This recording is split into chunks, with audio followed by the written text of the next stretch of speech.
Director ICMR, National Institute of Nutrition, Hyderabad, under Department of Health Research, Ministry of Health and Family Welfare, Government of India. Her research interest encompasses maternal, child health and nutrition. She graduated MBBS and obtained MD from Gandhi Medical College, Hyderabad, Dr. NTR University of Health Sciences. She has worked extensively on nutrition status and immunity in women and children and has been honored with various national awards. She is a fellow of International Union of Nutrition Sciences and a fellow of National Academy of Medical Sciences. Madam, welcome. Mr. Rajshekhar Reddy Seelam, Convener, CII Telangana Agri and Food Processing Panel and Managing Director, Shrestha Natural Product Private Limited, and Dr. Rangaya Garu, Co-Convener, CII Telangana Agri and Food Processing Panel and CEO of the Indigen Protein Foods Private Limited. So both of them are very active. They are the pillars behind this seminar. With these words, I welcome Rajshekhar Reddy Garu for delivering the theme address, and also the presence of the several dignitaries and thought leaders who will enlighten us on opportunities present and share their experiences, and also how to leverage the advantages and build on opportunities in food processing during the day. So I wish this program a grand success, and once again I welcome all of you. So thank you, and over to Rajshekhar Reddy Garu.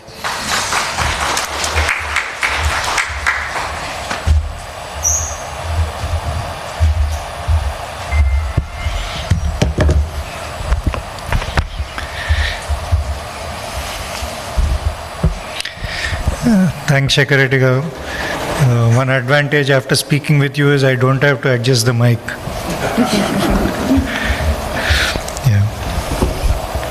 So I think welcome to this second edition of FoodBiz. In fact, I think food and agriculture and food processing are becoming more and more integrated. So a few years back, this was only called the Agri Task Force or kind of thing of CII. Now we call it, since a few years, Food and Agri, because it's very important that these two sectors work together for the benefit of farmers and consumers. So, in fact, a lot of changes are happening. Earlier we used to talk only about food grain production. So today food grain production is about 314 million tons. And equally important, horticulture sector has also become equally important. We are talking about fruits, vegetables and other plantation crops. So that today constitutes about 340 million tons. So both put together we are talking about 670 million tons. So there are a lot of other things which are coming up, and then we need to obviously give adequate attention and focus to these things. Then the other important changes which are happening is, one is agri exports last year were about $50 billion. So in fact, 4-5 years back when we were discussing, we were around $30 billion, and then $50 million was unimaginable, but I think we have been able to achieve, and hopefully we will sustain and build on this. But obviously there is also one problem with this exports, because it's mostly raw materials. So that's where I think food processing industry has to play a role. How do we convert this into more value added thing? So out of this $50 billion, rice was a major export. Obviously when we are exporting rice, we are also exporting water, which is a precious commodity. So how can we add more value to this? That is, Ladesh, I think not only for rice, but for so many other sectors is a big issue. The third important thing is the consumption habits are changing. So if you look at, still India, a lot of consumption is in bulk form. That is, you go and buy from a bag, from a retailer. The packaged food business is just about 14%. So the total food and grocery business is 40 lakh crores. And out of that, the packaged food, that is what you buy in a packed form, is only about 14.5%, accounting for about 6 lakh crores. But with COVID and other things, this is accelerating. So we expect this market to grow to about 20% by 2025. So that's a very important change which is happening from a food processing industry perspective. Movement from bulk to packaged. Then second thing is, if you look closely, I'm sure all of us also experience this in some way, the food basket itself is changing. So in your grocery bill, so there's more money spent on milk, more money spent on fruits, vegetables, and we are also trying to eat more healthier foods, more protein-based foods, etc., whether it is meat, eggs, or in some other form. Today, I think there's also a big market for protein-based drinks. So all these changes are happening. And also people are looking for healthier stuff, and COVID kind of accelerated this. 2020, the healthy food market was estimated to be about 60,000 crores. And this is expected to grow to about 1.27 lakh crores by 2025. So this trend will keep on accelerating. So how does the food processing industry catch up with this trend and then contribute in enhancing this? Then you also see nowadays there's a lot of funding for innovative food businesses. My sense is in the last few years, almost couple of or almost close or more than $1 billion have gone into these food businesses, coming out with innovative products. So earlier I think we started in 2004. So there was hardly any venture capital. We were just getting into beginning of venture capital kind of movement that time. But in between also there were not much funding for agri and food companies. But last 4-5 years have seen a sea change, and then a lot of innovative companies have come up, primarily because finance is available, equity finance is available for backing these companies. And of course, any innovative business, it becomes difficult to build purely on debt, because there's a lot of risk involved, and then also from translating concept to actual market takes quite a bit of time. So I think these things, there's an enabling environment for all these things. Then the other thing is, if you look at your distribution, the way you buy is changing. The ground and then do this. It was one expensive proposition. Second is obviously it's time consuming to build that. Today I think e-commerce has become a very important channel. So organized retail market is just about 10-12%. Out of that 2-3% is e-commerce, but that is growing rapidly. So this means innovative products can be launched much more easily and much faster. Similarly, on the distribution front, earlier we have to go to small distributors. Like if you want to service a market like Hyderabad, you would require 10, 20, 15 distributors, whatever, which lakhs of outlets. So a lot of these changes are happening, and it's very important that the food processing industry is able to take this up. Of course, the other important trend is eating out, not really eating out, but getting food from outside to eat inside home with all the Swiggies and Zomatos of the world. And perhaps not many of us know that a lot of times it's not necessarily freshly cooked food. A lot of times it is frozen food which they get, heat it, and then send it to your home. So that's where again food processing industry has a huge role to play in terms of catering to this segment, which is also growing very fast. So I guess there are a lot of opportunities, plus also like in some commodities like oils, etc., we have huge dependence on imports. And today I think we have a session on oil palm, and then its value play a very important role. And out of that, imports almost 60% is again oil palm, palm oil. So I think a lot of these opportunities are there. So I think we at CII, what we are trying to do is through a series of programs. This is the beginning during this year, and we will be having AgriVision and then other programs as we go along around the year. The idea is how do we sensitize everyone to these opportunities, and then how do we also facilitate with the government in terms of tapping these opportunities. So thank you very much, and then I wish all of you hope that you'll gain something out of today's conference, and then go back and then perhaps start thinking differently and then doing differently. Thank you very much again. Thank you, Rajshekhar Reddy garu. So thank you very much for your theme address, and over to our past chair, Southern Region, to speak on this subject. Mrs. Sushila Chintala, Chief General Manager, NABARD for Telangana. Dr. R. Hemalata, ICMR, National Institute of Nutrition, Convener CII Telangana Agri and Food Processing Panel, and Managing Director, Shrestha Natural Bioproducts Limited. Dr. Rangaya V. Setlam, Co-Convener CII Telangana Agri and Food Processing Panel and CEO, Indigene Protein Foods Private Limited. My colleagues from CII, eminent speakers, distinguished delegates, and members of the press and media, a good morning and a very warm welcome to this event. My job is very easy now because of the wonderful presentation made by my colleagues Shekhar and Rajshekhar both. So I just take 2 minutes of your time. India's food processing industry and the consumer demands are now on a cusp of change. It's no longer fixed in tradition, but it's a changing style. And I think the change is going to become more and more rapid. There is a significant movement to diversify away from sole reliance on traditional foods and the cook at home.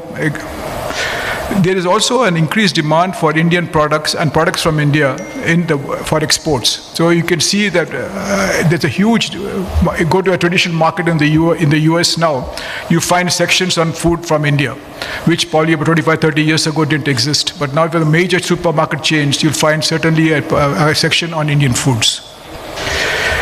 This change opens up large opportunities for entrepreneurs and for the food processing companies. Along with an increase in education levels and higher incomes, India is on its way to join the developed world in all respects, including consumption of processed foods and, most importantly, buying online. So obviously buying online would mean it's more processed. You wouldn't really buy raw materials, you'll probably buy processed foods in some way or the other. The access to funds from the banks and financial institutions has also improved, and this will further fuel this movement of food processing in India. So I think the time is right, and I think what is going to happen now is going to see a rapid change from the second gear or third gear where we are in into the fourth gear and fifth gear of this sector. I think food processing industry is going to take off very rapidly because all the elements are now in place. So I wish all of you the very best, and I look forward to a very successful event, and hopefully we'll meet again shortly. Thank you very much. Thank you. Rajshekhar Reddy garu said people are more aware, looking for the healthy food and protein food. They are not compromising now. With a lot of awareness is there. E-commerce, you know. So now I request Dr. R. Hemalata garu, ICMR, National Institute of Nutrition, to address the gathering.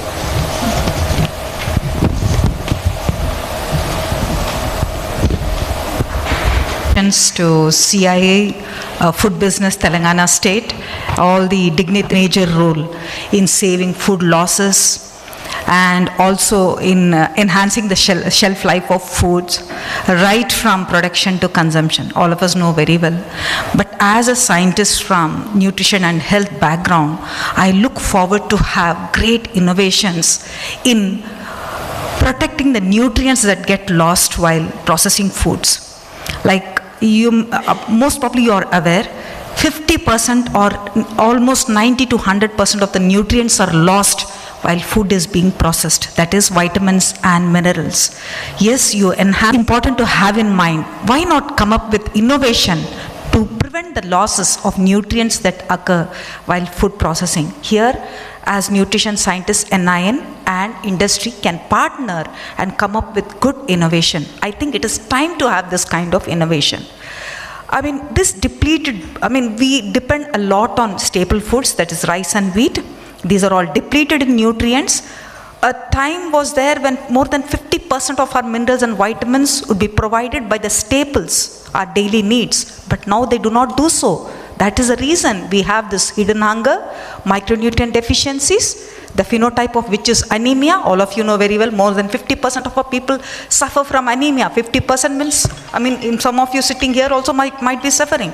And this is also resulting, and slowly, insidiously, it is leading to that ultra-processed food also alters lipid profile, increases the risk of hypertension, overweight, obesity. So we also require innovation to enhance the shelf life without adding the hundreds, tens and hundreds of products that we add while processing. Say for instance, enhancers, bleaching, preservatives, additives, coloring agents. Probably we should come up with innovation there as well. Yes, we need to enhance the shelf life of foods for food security and nutrition security, but it will be nice to have innovations there as well.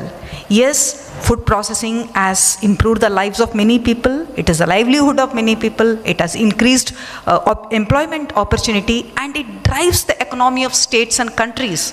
Therefore, government really depends on all of you. But then it is important to keep the quality of diet as well, because poor quality of diet is the greatest risk, not only for human health, but also planet health. So let us all join together, join our hands, and come up with innovations in preventing the nutrient loss that occurs, and also enhance the shelf life without all the chemicals and preservatives that are being added today. I come from NIN, where we generate evidence of nutrition status of women, children, and across population, and we also assess the quality of diet, the micro and macronutrients that are available in the foods, both raw foods and cooked foods. Raw food data is already available. We have data on 560 different foods, raw foods, of 160 nutrients, macronutrients and micronutrients. Most of you must be using this data as such. Now we are also coming up with the nutrient availability in cooked foods. How much nutrients are available.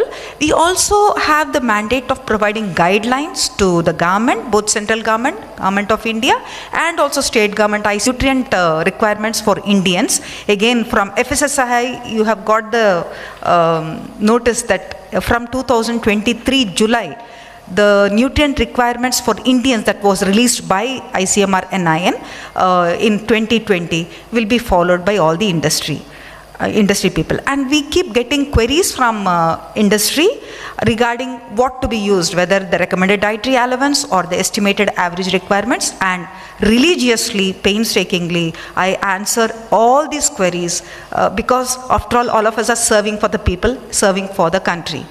So networking is very important, partnering is very important, but more importantly, industry people will also be interested in functional foods and nutraceuticals. When I was sitting in the boardroom I was shocked to realize that some of you are reaching out to other countries for validation of products, while NIN right in your neighborhood has the expertise to do validation, to study the functionality of nutraceutical products, to conduct clinical trials, to assess toxicity. I mean, we are a multidisciplinary research organizations. We have expertise in most of the techniques that you require.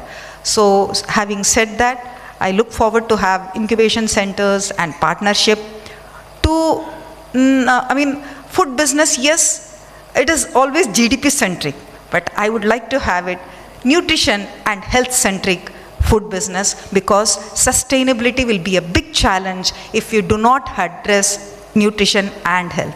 Now people are very, very aware. They are looking forward to have health. Thank you very much.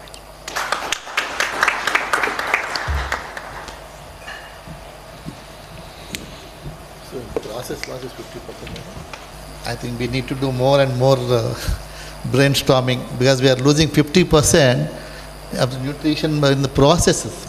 That means 50% of our produce, we are losing.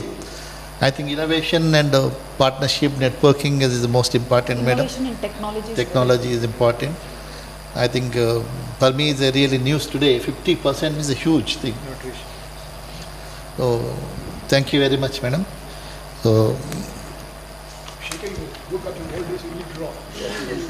yeah, huge background about more than 3.5 decades of experience in NABARD and entire agriculture funding, other marketing, agriculture non-allied activities also. So we are, madam, we look forward to your special address to the gathering.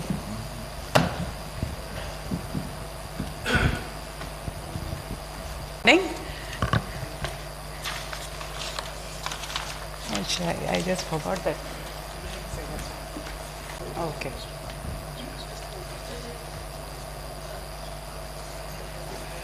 To all the honorable dignitaries on the dais, Mr. Shekhar Reddy Garu, Vice Chairman, CII Telangana, Mr. Rajshekhar Reddy Seelam Garu, Convener of CII Telangana Agri-Food Processing, Dr. Hemalata Garu, Director of NIN, Mr. Anil Kumar Ipur Garu, Dr. Rangaya Setlam Garu, Co-Convener CII Telangana. I think Anil Kumar Ipur Garu cannot be tied to any organization, I suppose. I see him as a veteran and an elderly person with a lot of legacy and rich experience. So, a very good morning to all of you. At the outset, hearty congrats to CII for organizing such a wonderful, I would use the word symposium, and very heartening to see FPOs also among the crowd. A few years ago, such kind of events would have had only big corporates and academicians and those who understood the sector. But today when FPOs are there, so you can understand how food processing has assumed its role and its importance and how it has touched every nerve and every corner of the country. My earlier speakers have said enough and more about the importance of food processing. Madam has very rightly emphasized on the nutrition part. In fact, though I don't come from that background, and yes, as a woman, we are all very concerned about the nutrition because we have all been mothers, and we've also been brought up by our mothers with special focus on protein and nutrition. But till such time you actually interact with someone who is in the sector, it doesn't go deep inside you. I had an opportunity to interact with one of the innovators, and she was just a normal housewife who, I think she's a housewife of a bureaucrat, and her child is staying abroad. As we all know, they all go through the challenges of self-cooking, and it's not very easy to tap the Indian food the way we tap here over Swiggy.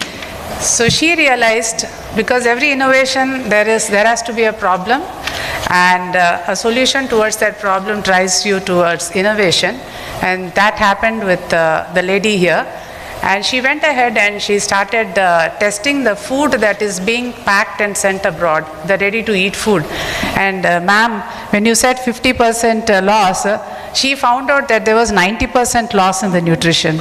So she said that the food that you eat on the aircrafts, the ready-to-eat upma or whatever, like, biryanis and all that, hardly has any nutrition. It is as good as eating grass. That is crudely, she put it that way. And she's working on that, and I was immensely proud to see an Indian housewife who was driven to innovation just because of the small problem. She was concerned about her child and many such Indian children who have been slogging and working hard abroad and looking forward to some good food. So I think that can really kickstart this thought process of food processing in a more scientific and in a more concerned way. So I won't get into the details of economics now, because it's already been covered as to how we've been one of the largest agri-product exporters in the world. And as per economic survey of India from 2015 to 20,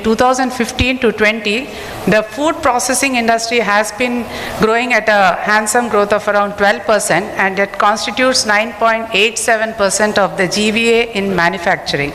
As per the annual survey of industries by RBI, It's very important because more than 70% of our rural force contributes to the entire sector. About 19.33 lakh are in the formal sector of food processing, whereas the unorganized part we are 51 lakh. Sensing the importance of unorganized sector, which is already into food processing, but they need to be mainstreamed both for their growth and for the country's growth, the Government of India through Ministry of Food Processing Industry had rolled out formalization of micro food processing enterprises.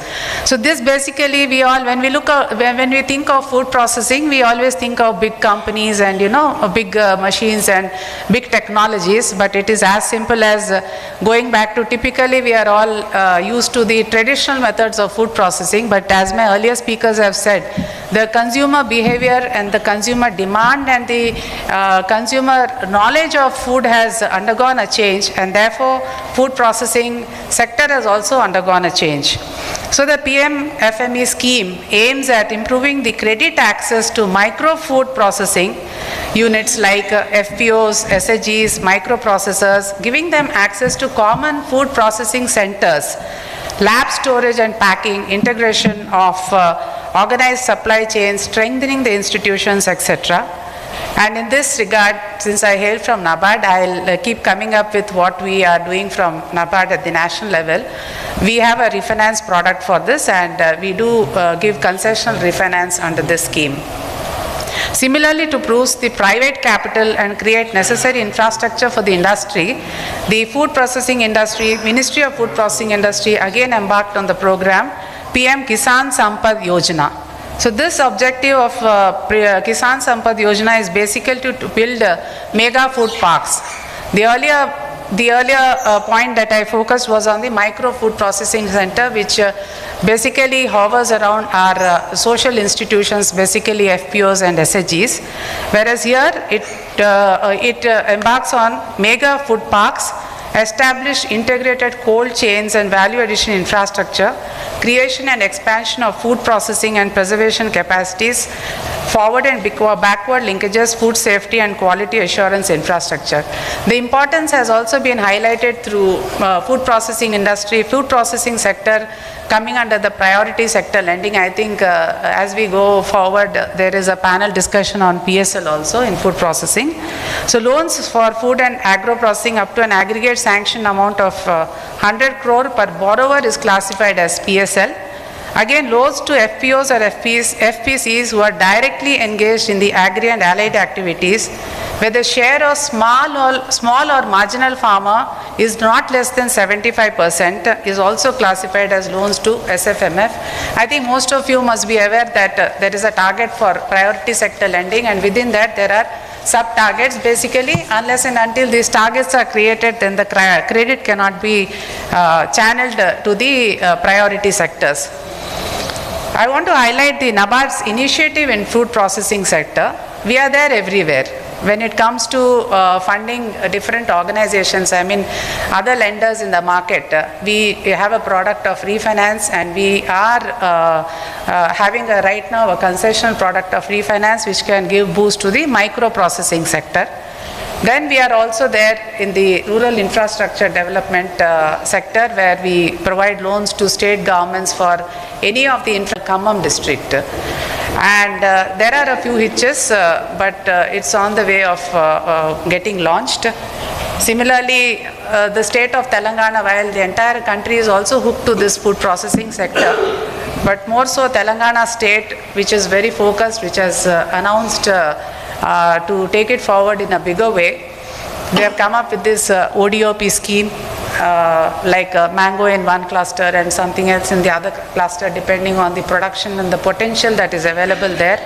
So I think the convener has already given you the figures. So they are in the process of creation of 10,000 acres of special FP zones to support 53 lakh acre area brought under irrigation till 24-25. This is basically to attract a total of 15,000 crore of capital investment to establish food processing enterprises and generate direct employment for 70,000 people.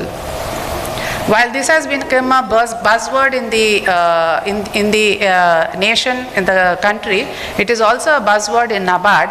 We have not stopped just with refinance or supporting under the Government of India announced fund.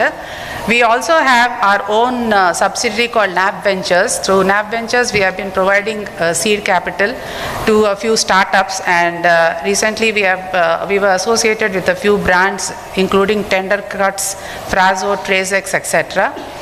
Other than that, we have also gone ahead and supported incubation centers. We have 7 incubation centers across India, of which Telangana is fortunate to have 2 incubation centers by way of A-Idea in NAM and AgHub in Telangana State Agriculture Universities, and it's really doing well, and it has got the fortune of having veterans and mentors across the field, and there's a T-Hub. The government is very proactive. There are a lot of stakeholders, and people like you are showing a lot of interest. And the state is now rich with, because of the irrigation potential. Like we can see a lot of, because I've been traveling last 2 months. I've just taken over Telangana regional office of NABARD. And I've been traveling quite a bit on a weekly basis, and I'm so happy to see this flush of greenery all over, so much of water all over, so much of production, and so much of enthusiasm in the rural force. I think when you have these factors, then the growth is unlimited and the sky is the limit. Similarly, we also have a subsidiary called NAP Kisan. Basically, I'm giving you all these inputs so that those who are interested can always get in touch with NABARD with whichever interest they want to carry forward. We have a subsidiary called NAP Kisan, and I just came from there. I was serving as an MD over there, and that was set up basically to fulfill the mandate of financing the FPOs. NABARD is a forerunner in promoting the FPOs, and today it almost has promoted around 6,000 FPOs out of around 10,000 to 11,000 FPOs which are there as of date, and there is a mission movement by the Government of India in promoting another 10,000 FPOs, though there is at least a minimum requirement of 1 lakh FPOs in our country. So coming back to the FPOs, we have also found that setting up of an FPO, mobilizing the share capital, mobilizing the social capital itself is an arduous task. All those who are here would vouch for whatever I am saying. But then if they have to continue to do whatever they have been set up for, they definitely need some kind of petrol by way of credit. And this is what most of the organizations, most of the banks do not easily come forward because they do not have sufficient or they do not have any collateral to offer. This is where NAP Kisan has pitched in, and I'm very proud to say that in the last 3 years, NAP Kisan has been able to support 1,600 FPOs to the tune of 400 crores. And most of it are into input trading, and about 40% are into output procurement also. Coming to food processing, that is where I was giving you a background to that. Those who have been into input trading and who have developed the experience of procurement have tasted the sweetness of success, and success breeds success is what you say, and we experience even in FPOs. While they are tasting the success, they have realized the huge importance of value addition and setting up processing centers at their farm gate, and about 15% of them have started their food processing in many ways, either by of chilies or chili flakes or millets. In fact, I was just sharing with sir some time back. I'd been to Yadadri 2 days ago to inaugurate a dal mill of an FPO, and the FPO, it's just the inauguration of dal mill. I've just cut the ribbon, got in, and the ladies are already talking about some paddy mill, rice mill, and so many other things. So you need to dream big to achieve big. So it is not only at the corporate sector, but it is this folk which is there all over the country, which has to be stirred, and I think the movement is already on. And by 2030, India will be all set in villages with this bed of FPOs, with a huge infrastructure and a lot of branding, and as madam has said, with also awareness of nutrition, because through these social institutions, parallelly there is also a message going in for a lot of nutrition aspects, whether it is millets, etc. So this by 2030, I am very sure that India will be a bed of roses it will be a bed of FPOs, which will be triggering the entire food processing sector. And I'm sure that it will command a huge export value also, because most of the buyers, whether it is in India or more so abroad, they are very concerned about where the food is coming from. And this is exactly where now technologies like blockchain and traceability have come into the picture. There are a lot of innovators in the sector. Lot of islands of experiments are going on across the country, and once this traceability is set up, I think sky is the limit. People like to get associated with that farmer from where, and they feel very happy about consumer food where it is coming from. That has become it's something very different. I think this change has come only in the last 3 or 4 years, which was not there earlier. No one bothered really, or people used to take pride when they used to eat imported foods. But now even Indians, and obviously people abroad, not only Indians, even the NRIs and the other citizens, they all are getting used to Indian food, and they appreciate our food, and they appreciate our farmers, and they appreciate our the plethora of opportunities in the agri sector. Since there is a new trend in food processing, as I said, manufacturing, the food processing was more traditional. It was more of pickle making or papad making. It has now graduated to different technologies. Like I'd been to Ladakh 2 months ago, and that is a belt of apricots. I think a few years ago, apricots were just withering away, and people could not stand over there after some time because so much of apricots lying on the ground and getting rotten. But a few institutions like Tata Foundation and other NGOs with the support of NABARD have gone a very big way, and there are a couple of FPOs who are revolving around the apricot value chain. This is another transformation. If food processing has to take shape in our country and has to go forward, the concept of value chain has to get ingrained in every commodity, and that's exactly what is already happening, and therefore there definitely is much more scope for many more things. Coming back to apricots in Ladakh, they used to be sun dried, and of course they may be healthy enough, but they wouldn't look good enough for transporting to other places. So innovations have come by different kind of solar dryers are there everywhere, but then you need different kinds for different products. In the process, the solar dried apricots have become a big hit, and FPOs have gone a big way into exporting to different countries. And because of this processing, the apricot kernel is also getting processed. Then there is also apricot oil coming out of it. So there's so much of income at the farm gate, and the better products for the consumer. The apricot oil again goes into use for the cosmetic purposes also. Again, I want to mention about the tribal visit we had undertaken in Jharkhand. We never knew that mahua oil is edible. So they said that mahua oil is edible, and mahua oil also has medicinal properties, and there is a huge demand for it. So most of the FPOs have adopted processing centers at those places. Typically, why I am trying to talk only about FPOs and rural areas and not more at the center is that this switch of transformation in the rural areas of India is most important to actually bring in the transformation in the lives of our Indians, and especially agriculture, economy, GVA, and agri exports. Now that we have post-COVID, we have all realized the importance of nutrition, and it applies to all sectors, the food processing, whether it is agri or whether it is meat, whether it is dairy, so every sector.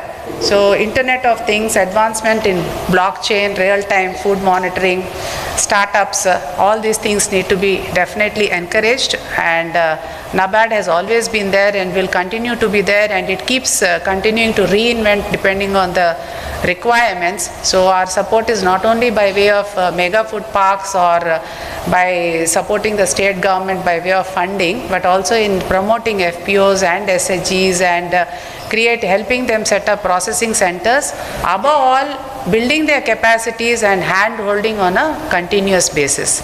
So in brief, I would again try to reiterate that yes, it's a very important sector, and there are many other areas, like Madam was just telling, that artificial colors, preservatives and all those things are being added, and actually food processing, in the name of food processing, we are destroying the product.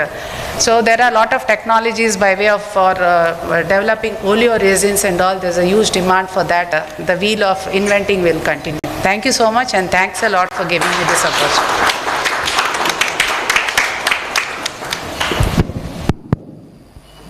You are inspired, madam, every one of us, with your speech and a lot of policies, the Government of India policies, NABARD, they help, and your funding to state government, TSIAC, and also mega and micro food parks. And in fact, while you were speaking, every one of us dreaming how to take it up further and start food processing.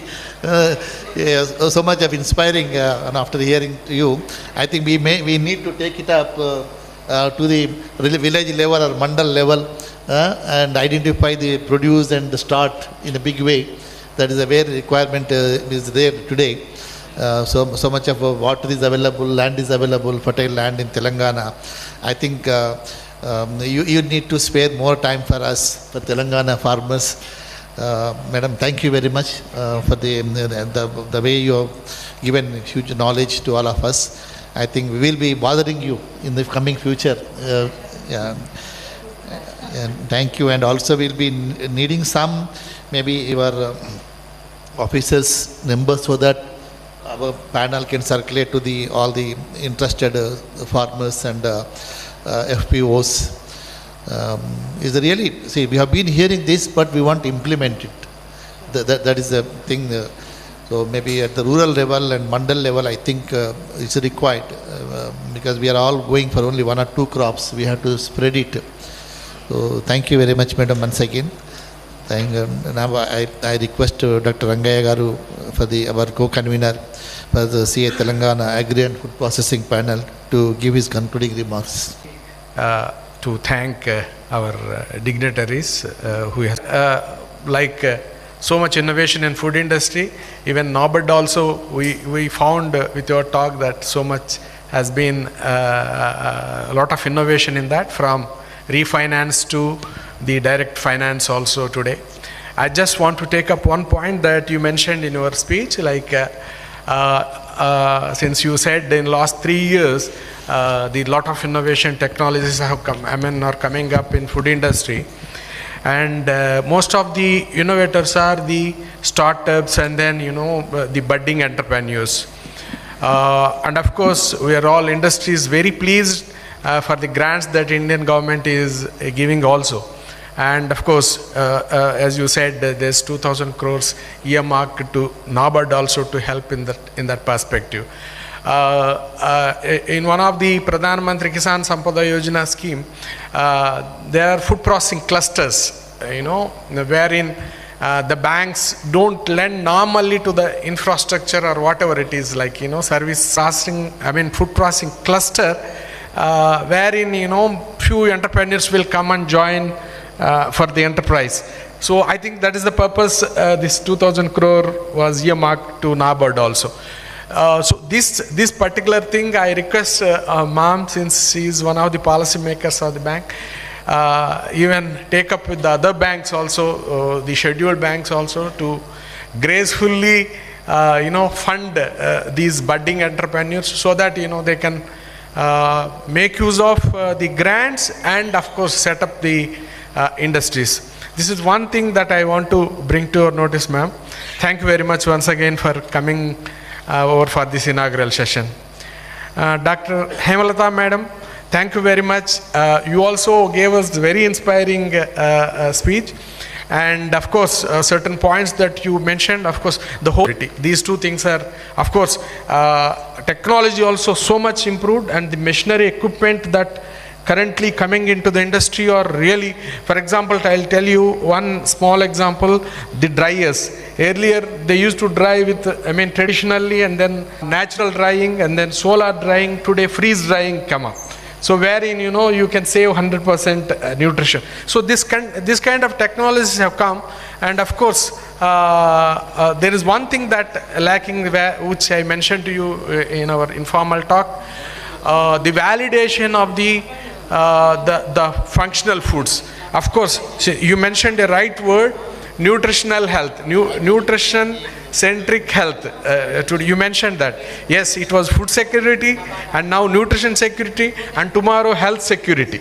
You know, that's what is the next generation, what we are looking at. Of course, tomorrow there should be therapeutic foods also. We don't know. Probably we might completely skip pharma, medicines and all that. If everything goes well, I think it's not far away. In few years, we'll develop therapeutic foods, and where, you know, your institute, primary institute, we're all very, I mean, grateful that NIN is in Hyderabad. You know, so you have to allow us to do incubation centers, I mean, start incubation there, and then your support, your you know, technology and your expertise support will do a lot to the industry. And now I request, I mean, I thank Anil Ipur sir. As ma'am said, he's not he doesn't, he's a national man, and we thank you very much for your input, sir. And Rajshekar Reddy garu, of course, he has given us an overview of the industry, and he himself is an innovator, and he is doing a great job in doing manufacturing organic foods and exporting. Of course, his knowledge to the agriculture and food processing industry is immense, and thank you for your input, sir. And Shekhar Reddy garu, of course, he touched upon a point like government of Telangana is coming up, I mean, food zones in 10,000 acres of land in 13 districts across Telangana, which is a very, very innovative step forward by Telangana government. And I think this is the time that the budding entrepreneurs across the state and outsiders also should utilize. And then I think they started distributing the lands also for very, I mean, affordable prices. I think I mean, investors and then budding entrepreneurs should utilize this opportunity and pick up those food industries, or I mean, like that are helpful for the nutrition, health centric, you know, pick up. And then of course it's all services, technology, then the R&D, all these things are included. I think they can make use of this opportunity also. So once again, I thank you for those who attended for the inaugural session, and followed by We'll start our next session. Session number 1, discussion on unlocking values in food processing sector. So we'll join together again in the next 5 minutes, please. Thank you.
Check.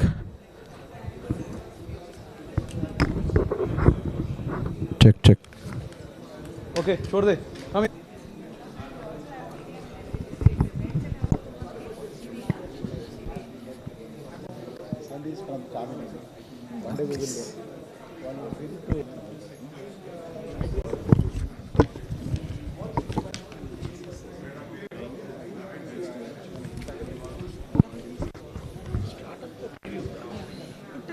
Exclusive channel.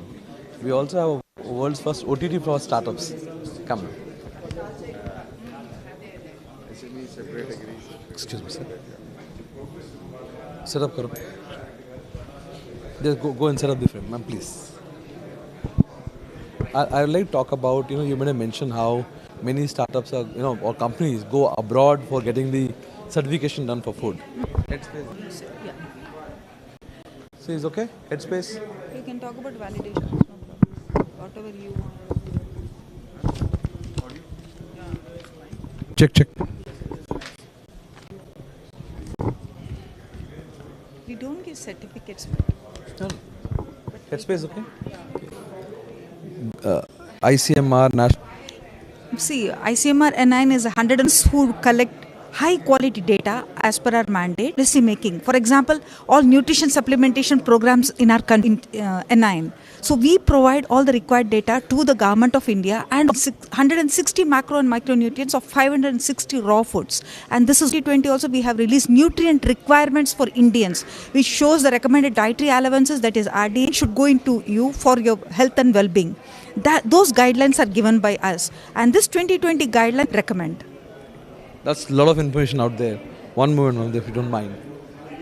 Record 50% being lost, and also up to 90% is lost. That has improves the shelf life of food, and it also prevents food losses. But then quality is also important. It is now known that after processing that cereals and like rice and wheat and millets, if you process, you will suffer from hidden hunger and also anemia. And also nutrient depleted foods can also lead to non-communicable chronic disease. With innovation that enhances the shelf life of foods and also saves from prevents food wastage, but also prevents the nutrients. You talked about how your organization helps in certifying or testing the product food. Could you share some? We test their efficacies, effectiveness in the field. We also run animal studies to validate the claims, and we also check their toxicity and validating them for health and well-being of people. What kind of programs do you have where startups can? They are the ones who have nutrient information of foods that are available in India. I already print requirements of Indians, and now we are coming up with the dietary guidelines for Indians. So these guidelines will help a lot to startups. Already we are engaging with startups. We are partnering with startups to come up with apps which will take our database and well-being. Thank you, ma'am. Thank you very much for being on our show. Ma'am, I'll give you my card. Yes. We would like to partner with you in taking the information out. So we have a world's first OTT platform only. That's really great. Yes, and you can put all this information there. So right now IIT Mumbai, IIT Hyderabad, T-Hub, NASCOM, they all have channels on our OTT. Rural presence? We have. So we can do even the remote areas. Not remote, but we want to expand. So we can bring out anything from anywhere and put on the channel. So people can access it. So it's a very focused thing. So if people want to know about nutrition and food, they go to your channel on our OTT platform. How much we have to pay for the channel? Nothing much, I'll tell you. It's very basic. So we have a card, ma'am. We have to reach out to people. Yes, ma'am. We have so much information. Yes. People should know what And is all the content you have, we can process that and put it. When people demand, automatically industry also will fall in Correct, line. correct. That's true. Isn't it? Can I have your card, ma'am? I gave you my card. I don't carry my Okay. card. Can I take your number? 924628362, but you have to leave a message and then only I'll yes, take the call. Ma'am, just thankful on that NIN site, like where earlier we used 924 924 62.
Welcome back, ladies and gentlemen. Now we would go ahead with our first, Rajshekhar Reddy Seelam, who's the convener of CII Telangana Agri and Food Processing Panel, and also the managing director of Shrestha Natural Bioproducts Private Limited. Sir, we request you to come onto the stage, please. And the next panelist is Dr. GBK Rao, who's the CMD of Pragati Group. Sir, request you to please come on. And then Mr. Rangaya V. Settlam, who's the co-convener of CII Telangana Agri and Food Processing Panel and CEO of Indigene Protein Foods Private Limited. And finally, Ms.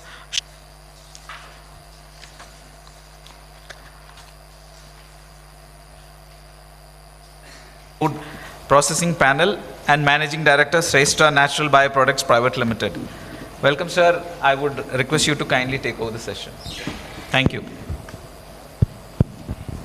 Focus is, I think, in the morning, in my surplus production of agriculture commodities today, and then there is a huge need to add, Garu talked about value chain. Between us, I think we have different kind of experiences, different kind of knowledge which are emerging, and share our experiences. And then perhaps I think what we will do is, I'll start with questions. One is I request each of the panelists to briefly introduce themselves, and then after the introductions, then I'll ask over. Like to introduce yourself.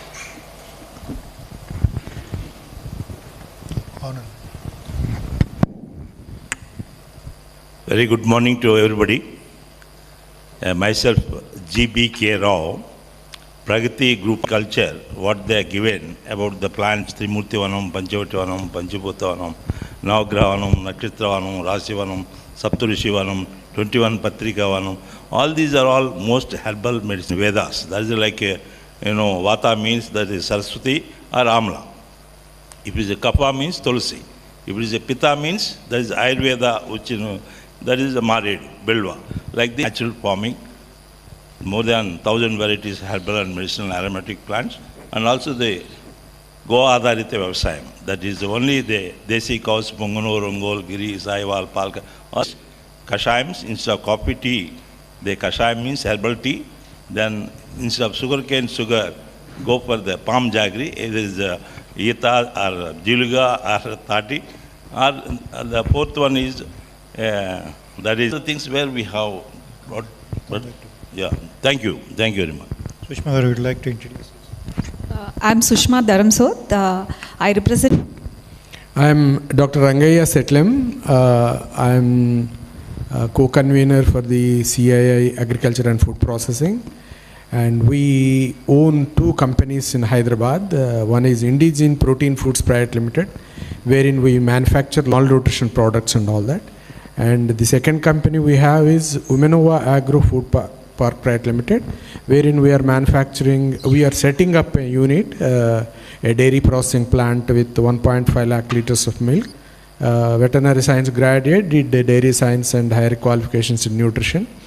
And I've been with this industry, and I have exposed to myself to international markets for 25 years. And we recently relocated in India and then setting up of these industries. Thank you very much. So, Mantra. So, we're an integrated farm to fork organic food company. Yeah. So, that's about me. So, I think I'll perhaps start with Rangaya Garu. So, you are abroad for a long time. So, what opportunities kind of made you come to India and then start working on these things? Thank you. This country.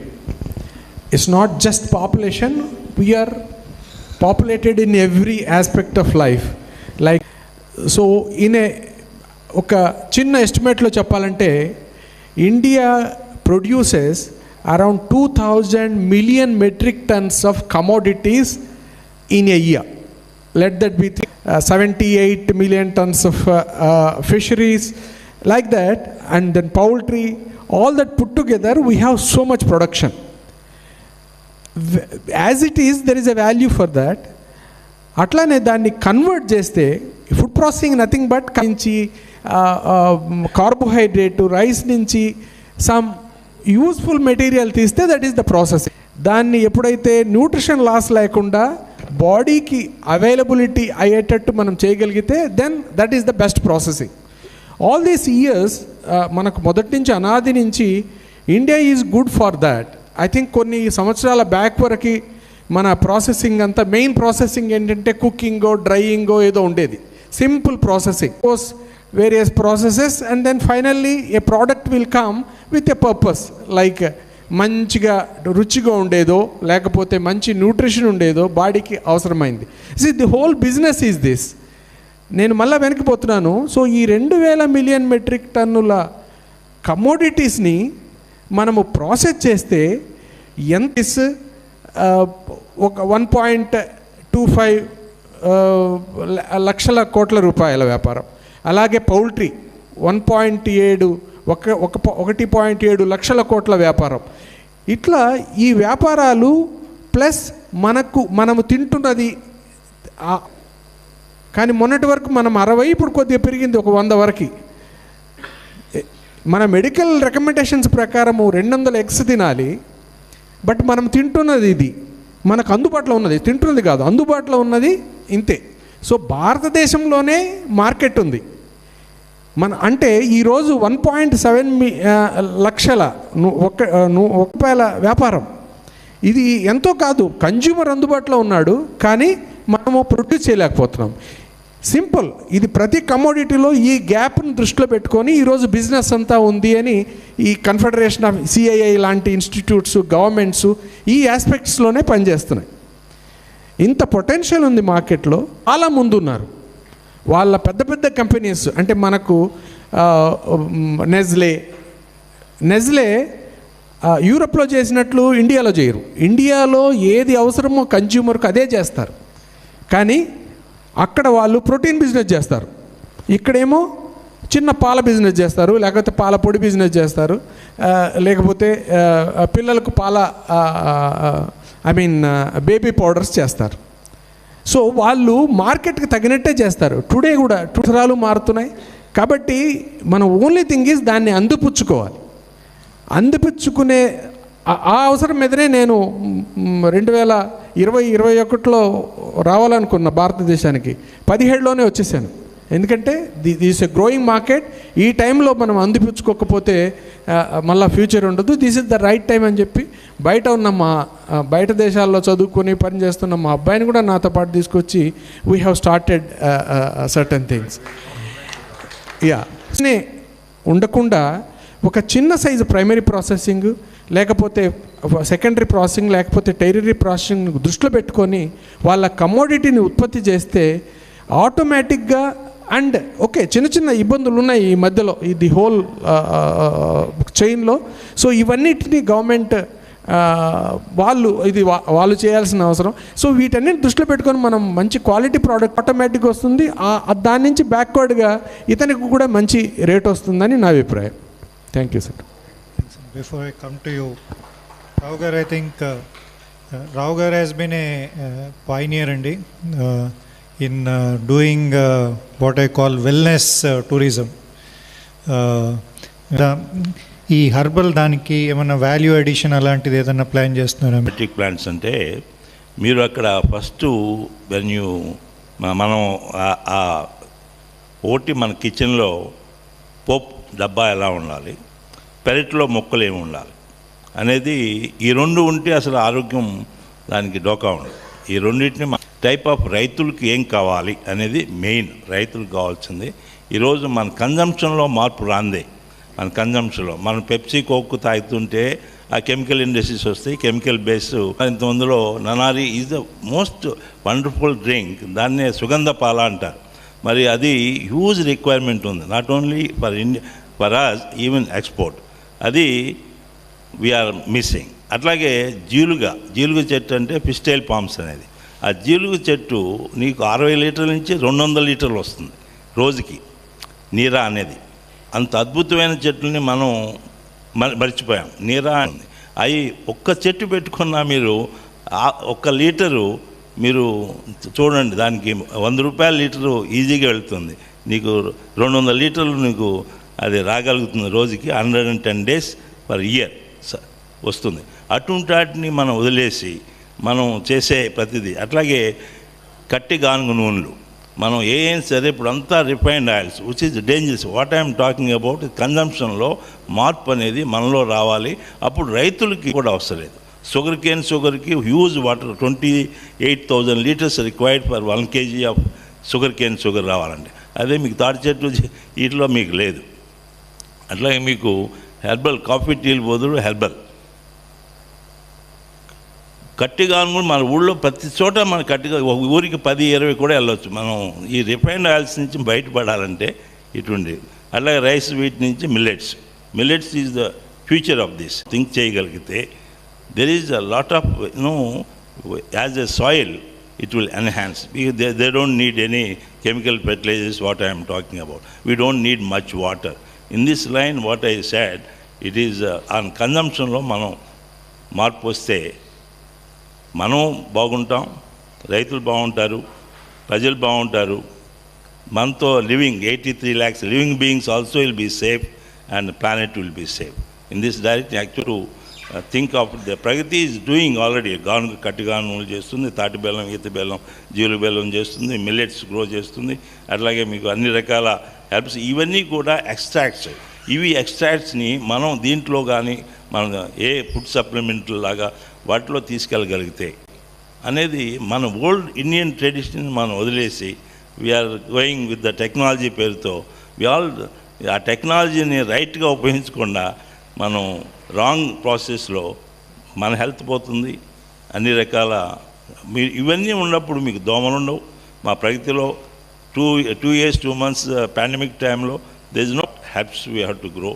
మన పెరట్లో ప్రతి ఇంట్లోనూ తులసి, ఆమ్లా, మనం మారేడు, ఈ 3 మహాలక్ష్మి అంటారు. ఈ 3 చోట మాలగలిగితే అట్లాంటివి బేసిక్ మన క్రానిక్ డిసీజెస్ కాకుండా బేసిక్ ఫండమెంటల్ మనం అవి ఏమిటి, మన వేదాలు చెప్పింది ఏంటి, ఉపనిషత్తులు చెప్పింది ఏంటి, ఈ ఫుడ్ గురించి కానీ అలవాట్లు కానీ ఈ ప్రాసెసింగ్ కానీ ఇవన్నీ ఆవకాయ ఇవన్నీ మనం నిమ్మకాయ, ఆమ్లా ఇవన్నీ pickles they are very good for health. The technology people say no this is అయ్యో మసిపిచ్చి మారకాయ చేశారు. అవర్ ఎయిమ్ ఈజ్ అమృతారం అనే బుక్ ఉంది. మీకు www.pragatiresorts.com వెళ్తే you can download all recipes. మీకు కావాల్సిన అన్ని రెసిపీస్ దాంట్లో ఉంటాయి. The type of information which is required. You become a doctor for your own body. Thank you. ఈ ట్రెండ్ ఒకటి చాలా పెద్దగా ఉంది. సో మీరు అన్నట్టు ఈ తాటి బెల్లం చాలామంది FPO రిప్రజెంటేటివ్స్ కూడా ఉన్నారు. ఇవన్నీ చేయటానికి ఇన్వెస్ట్మెంట్ కూడా అంత అవసరం ఉండదు. మీరు ఇంతకుముందు మీ FPOలో చాలామంది లెమన్ గ్రో చేస్తున్నారు. సో మీరు ఎట్లా చేయాలి అని one of the ideas is can you do lemon pickle and then sell lemon pickle అంటే you have that minimum base and we have to concentrated lemon that is big market. Correct. Russia lemon ప్రతి ఒక్కరు 7 నిమ్మకాయలు వాళ్ళు వాడతారు రోజుకి. Tea అంటే మనం పిండేసి నాకు తక్కువ ఉంటుంది చూసారా, అది డ్రై చేస్తే పౌడర్ చేస్తే ఆ taste they like so much. Everything is how to convert.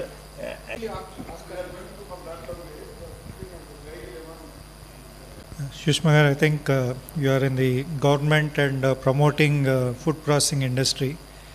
ఈ లాస్ట్ ఫ్యూ ఇయర్స్లో what kind of industries are coming to చిన్నవైనా పెద్దవైనా what kind of industries are coming to Telangana and why they are coming? So దాని గురించి అవగాహన. Thank you sir.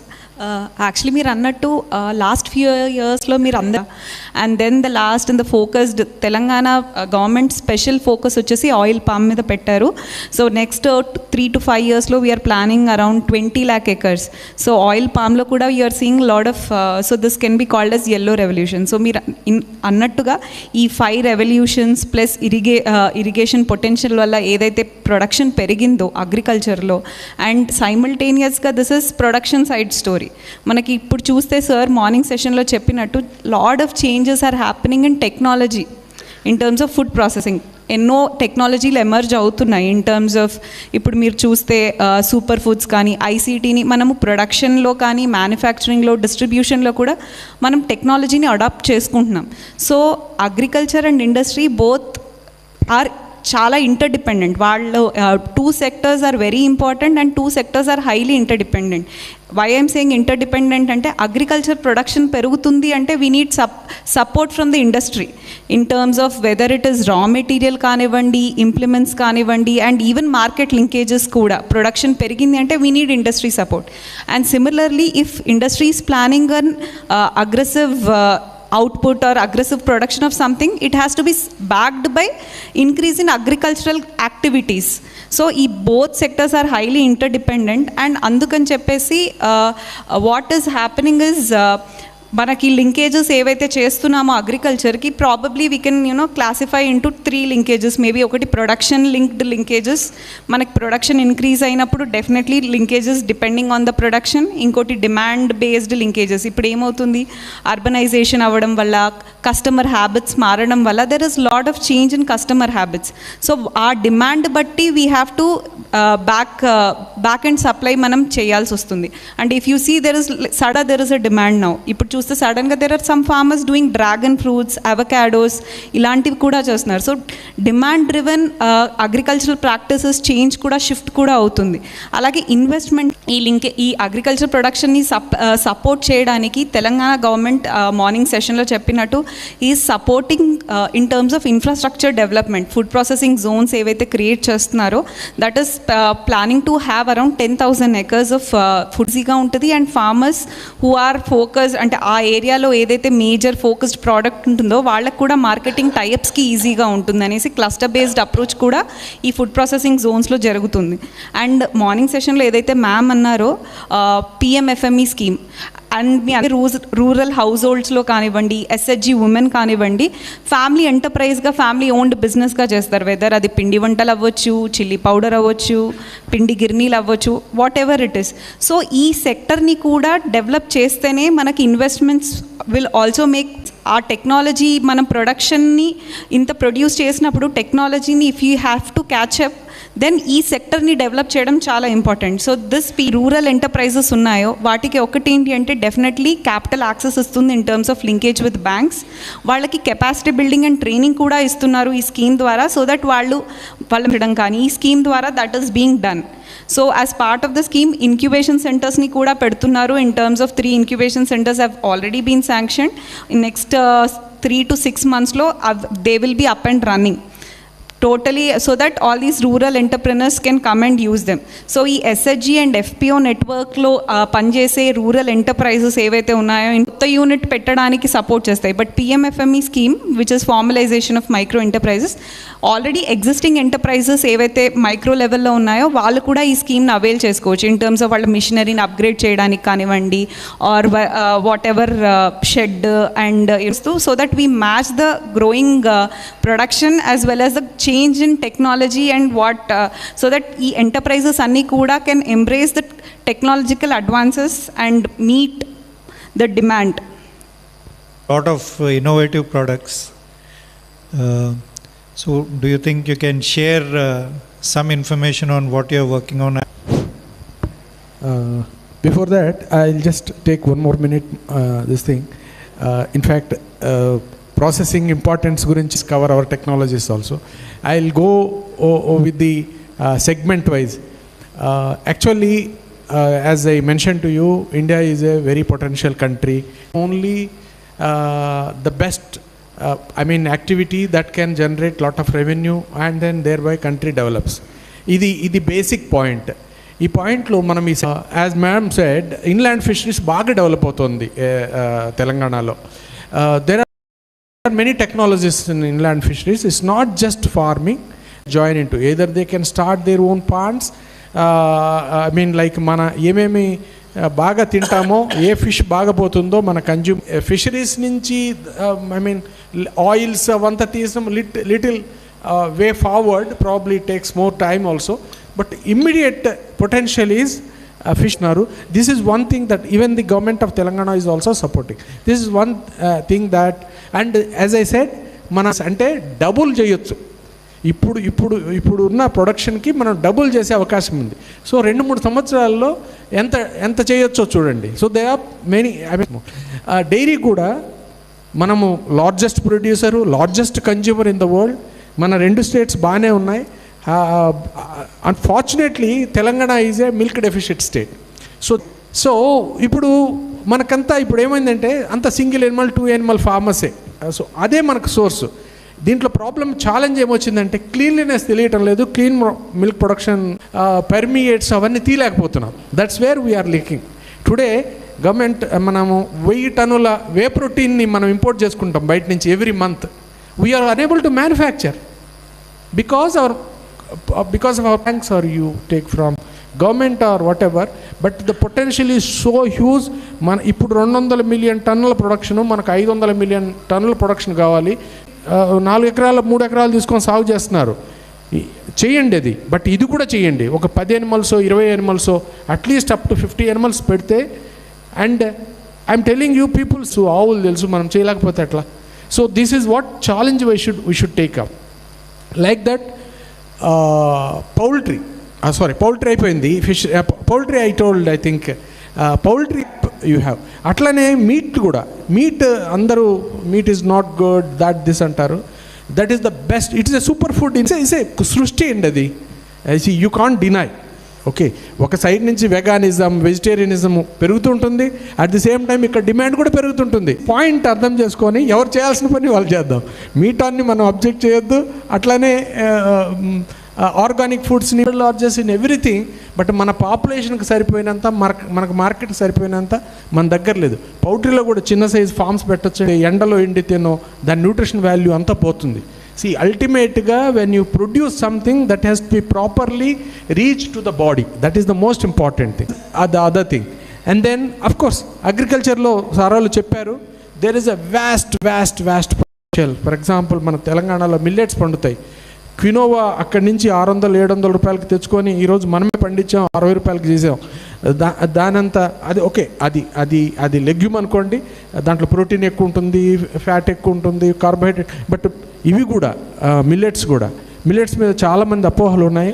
కాకపోతే దానికి there is a process, lot of new methodologies to grow and all that. అక్కడ what I suggest should be used. ఎట్లా soak చేయాలి, ఎట్లా చేస్తే ఆ న్యూట్రిషన్ మనకు అవైలబిలిటీ వస్తుంది అని చెప్పి. అట్లానే forest produce also immense potential in the country.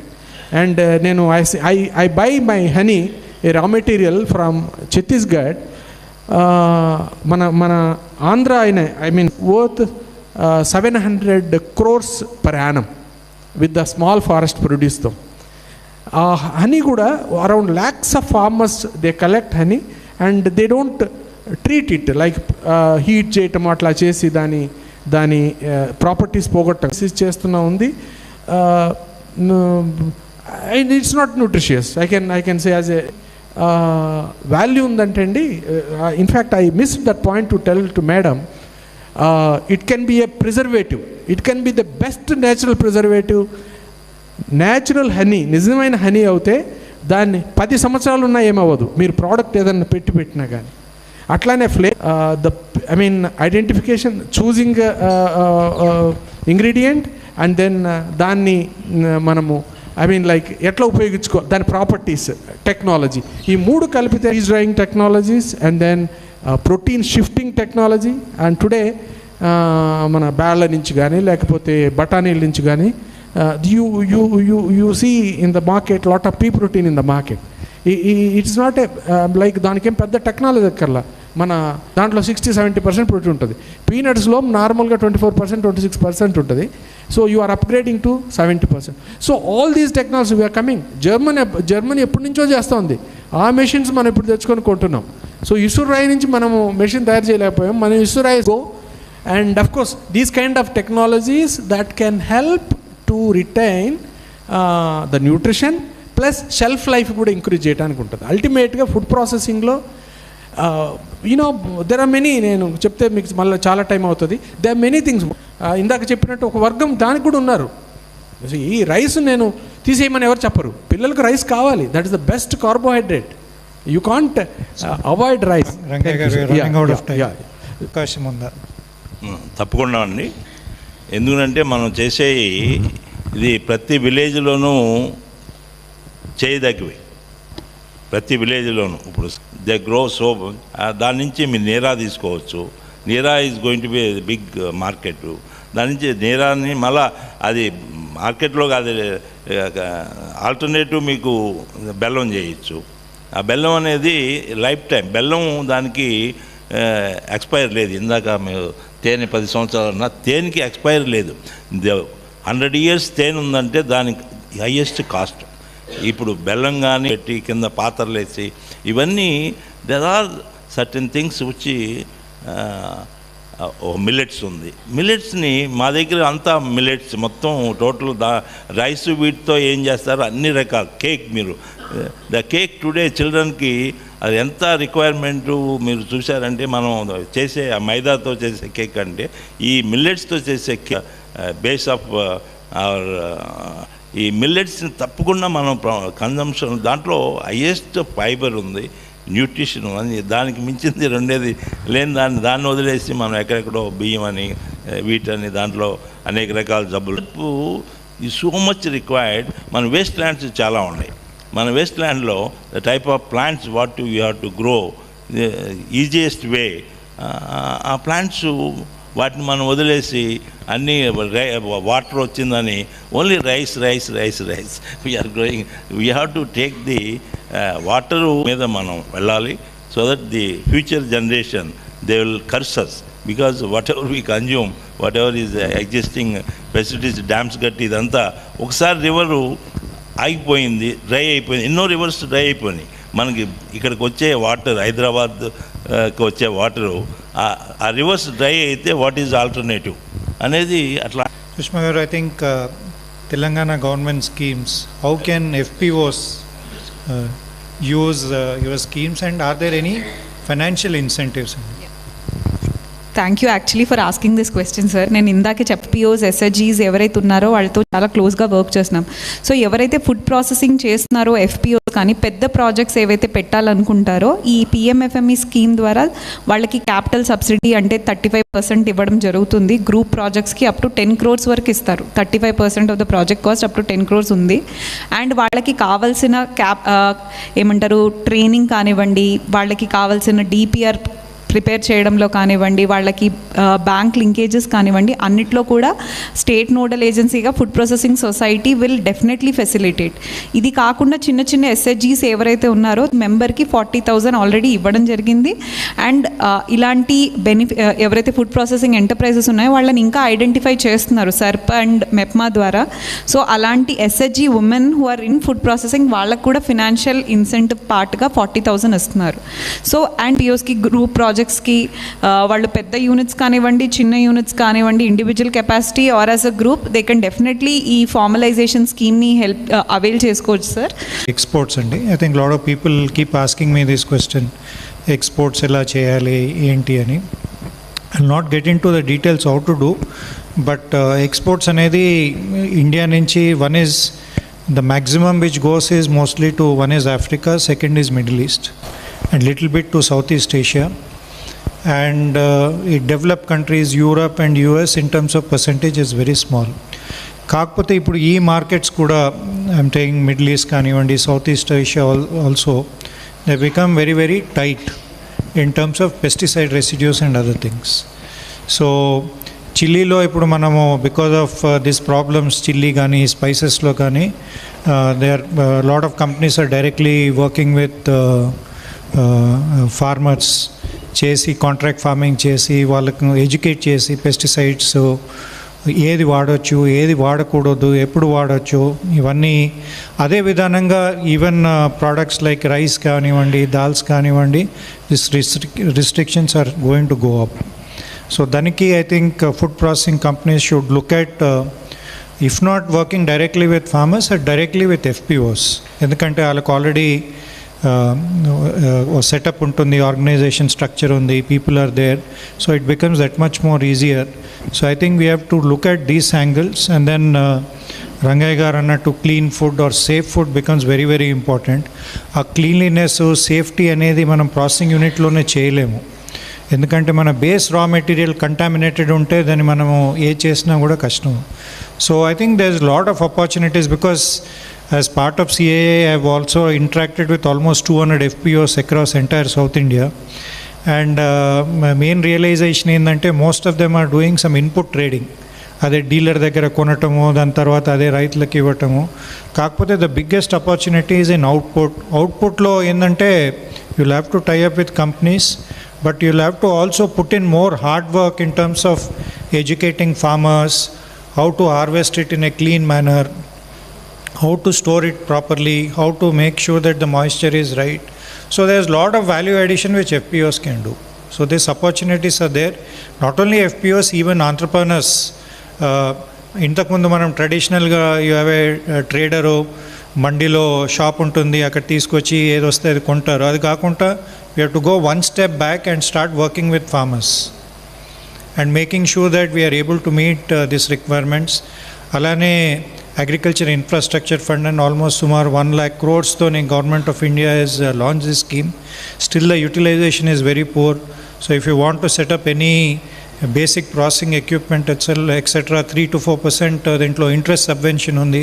So that opportunity is available. So there are a lot of things available. కాకపోతే I think we need to take that into our hand and then do that. So now I think I'll leave it open for people to ask questions.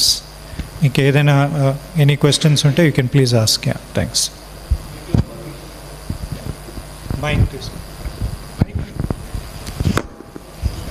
With your permission, what I could listen and conclude after listening all, we know many things. Only thing is awareness is not there and affordability is not there. We should have a channel to create this. Nanneri is good. I have visited Pragati.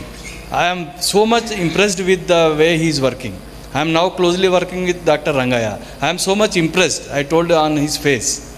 And there are a lot of people who has a lot of knowledge, excellent knowledge, more than required. And it is the main thing is implementability, implementation, creating awareness and creating affordability. Like he said, lemon is available. With 2 drops of lemon in a simple water will give you alkaline water, which is the best. I mean, it is sold. Milton is available. Milton was available.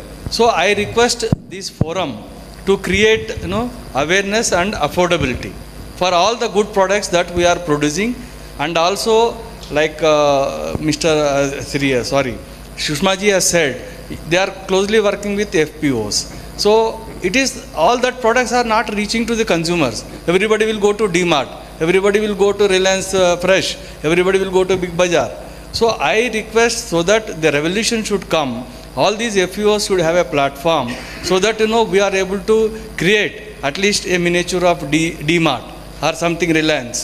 So then only we are able to reach and we will get good health. Dr. Rangaya said, good health is the... One simple question is the nature.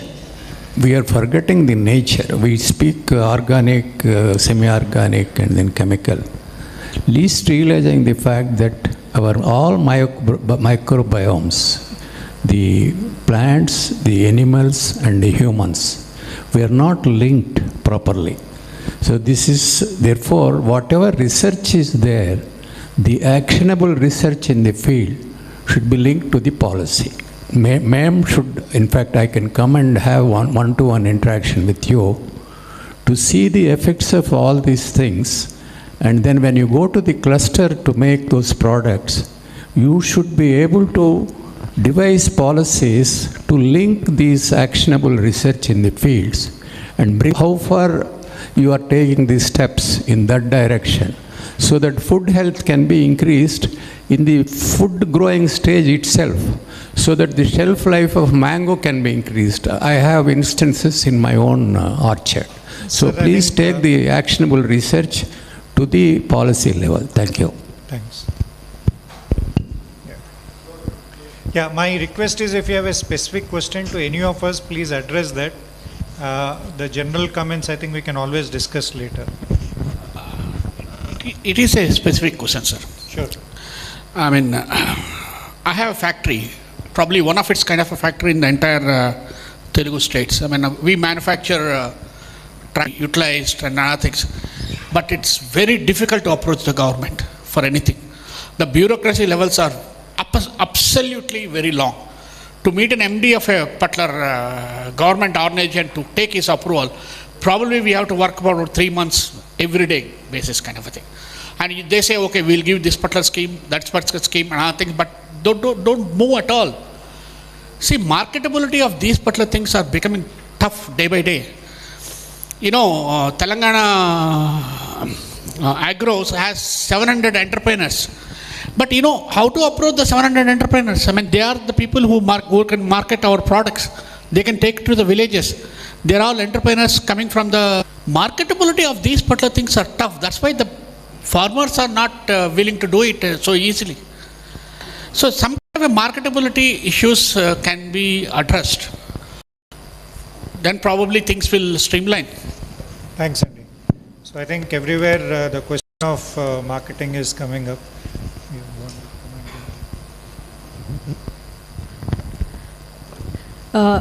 Coming to marketing, sir, definitely your point is noted, sir, but regarding, you know, how to approach and all, regarding what is there, definitely you can definitely approach us, sir, at Food Processing Society, either by call, mail, phone, or you can directly drop down. And coming to marketing tie-up, sir, we are definitely working very closely with the industry upon what are their requirements and trying, seeing which FPO can, you know, connect to them, or who is doing that particular production and all. One recent example which I can quote is, sir, Plant Lipids, you might be aware, has set up their factory in Mehboobabaad. So what they wanted was specific chili and all. So as a trial this year, what we had done in this cycle is we tried them with around 2,000 metric tons worth 40 crores. And they have also recently, Plant Lipids, signed an MOU with SERP Initiative Benishan for the next cycle also. So wherever it is possible, we are definitely doing the tie-up, sir, from our side. Anyone else? One last question. Yeah, my name is Sudhir. This question is on the basically team you are working on. Can you speak? Can influence the policy, right? Since we have a lot of FPO people and the marketing issues and all, right? So government has come up with something called as ONDC, right? Like the open network thing which is happening. So how far like FPOs can integrate or like get that thing done with that, right?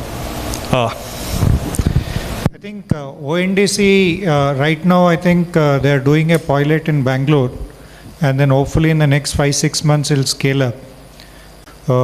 Make sure that you have the tie-ups for delivery. They already have service partners already listed, so you'll have to do that specific agreements with them.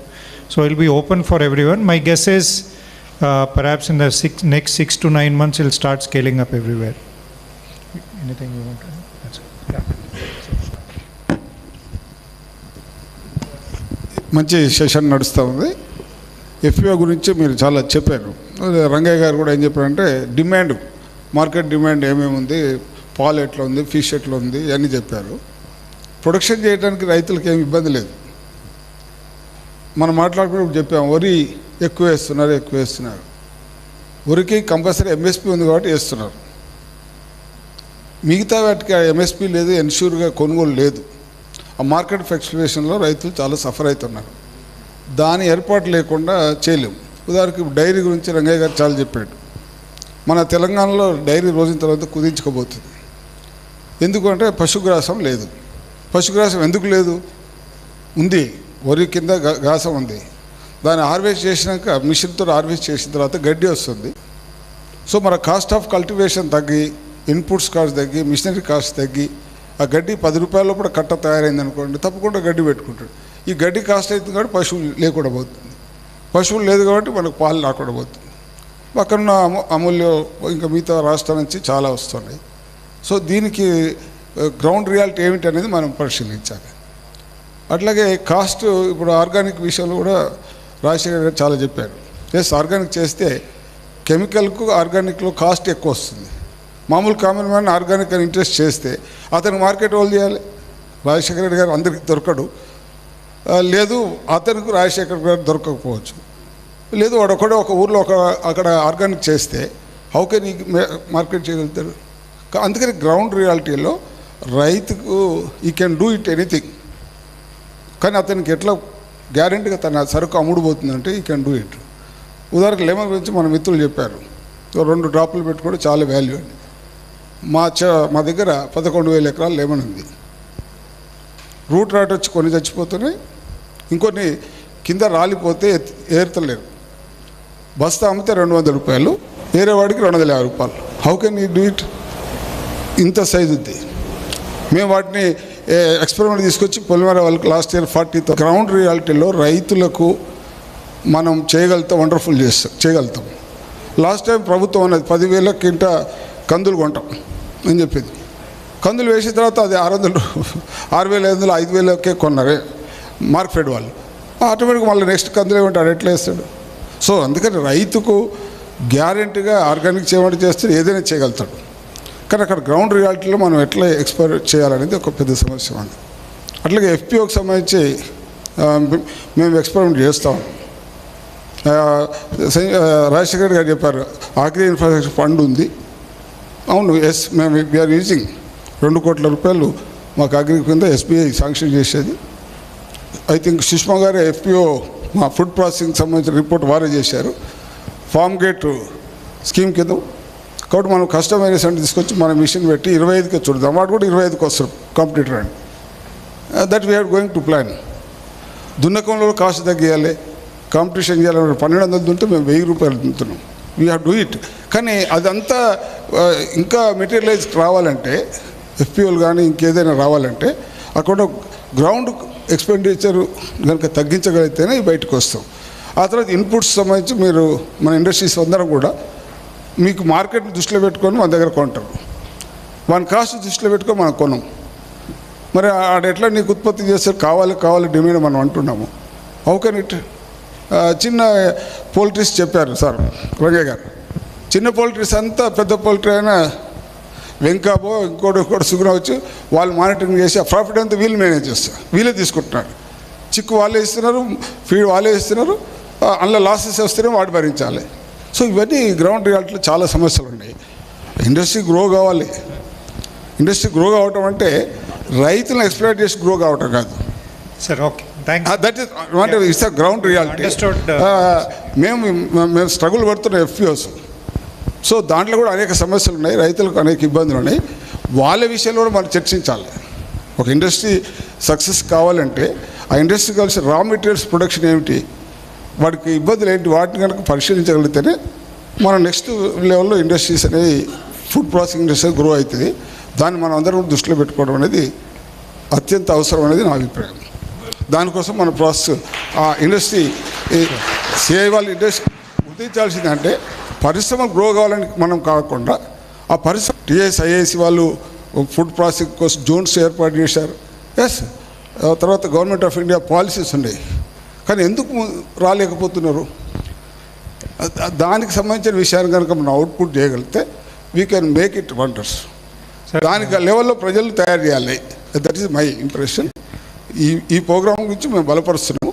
But మనందరం కూడా దాని గురించి ఎక్కువ ఆలోచిస్తే ఎక్కువ industries result వస్తుంది. Organic విషయంలో రావు గారు చెప్పారు, మీరందరూ చెప్పారు, మేము కూడా టేకప్ చేస్తున్నాం. మా దగ్గర తేనె గురించి చెప్పారు. ఒక బి ఇందిరా అని తేనె తయారు చేస్తే original organic.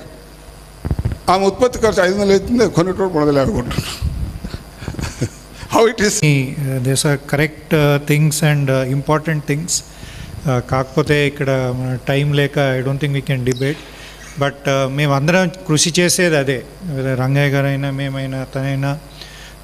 Of course we are trying to develop a industry, but ultimately unless we work with farmers and then make sure that they grow according to the requirements, unless it's a win-win thing, raitu gelvale, industry we have to work on it, and then some progress has happened and lot more things to happen, because unless raitu gelvakapothe then nothing will work. So that's what we'll have to do.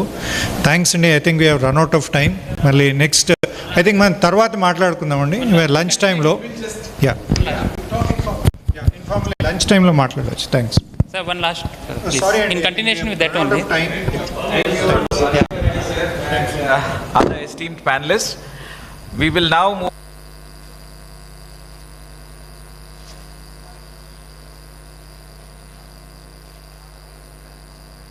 Thank you once again, sir.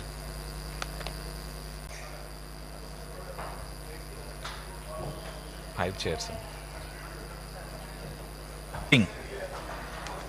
The esteemed panelists in this session are the session chairman, Mr. Gopinath Tank, Dr. Hargopal Yandra, General Manager, NABARD, Mr. R.V.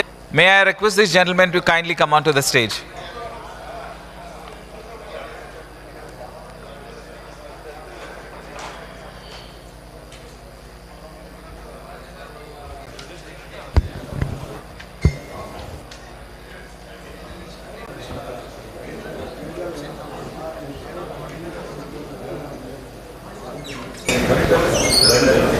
Kindly be seated. We are starting the next session.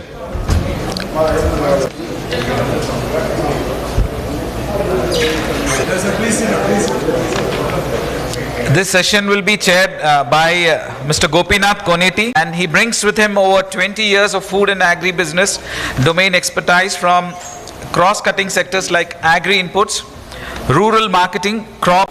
May I please request Gopinath sir to take over the session. Thank you, sir.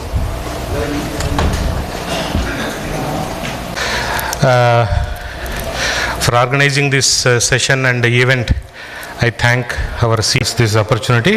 So today we have a very important session, chala important session. Endukante indaka mundu.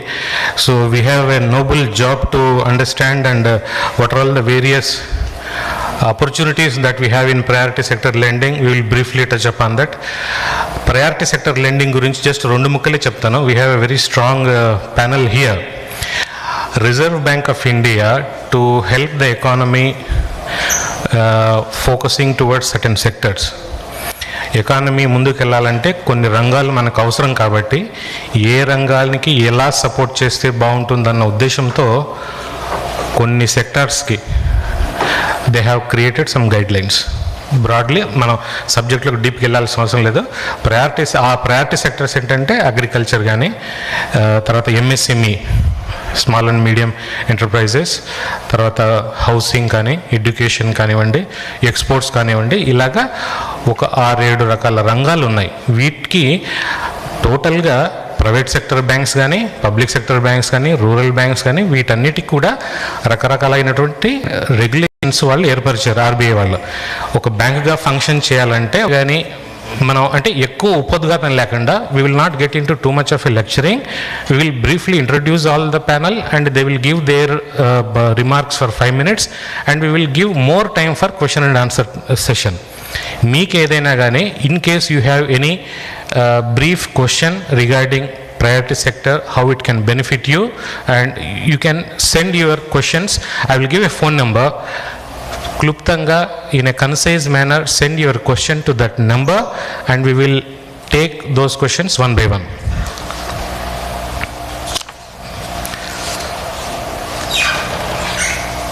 I will give my CII colleagues' phone number. Kindly note it down because to save time, we will kindly forward all your questions to this phone number. His phone number is 80082 34556. He is our coordinator from from CII, Mr. Dinesh. 80082 34556.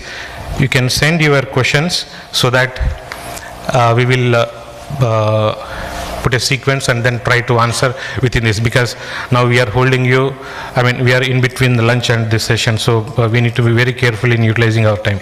Now let me introduce our panel today.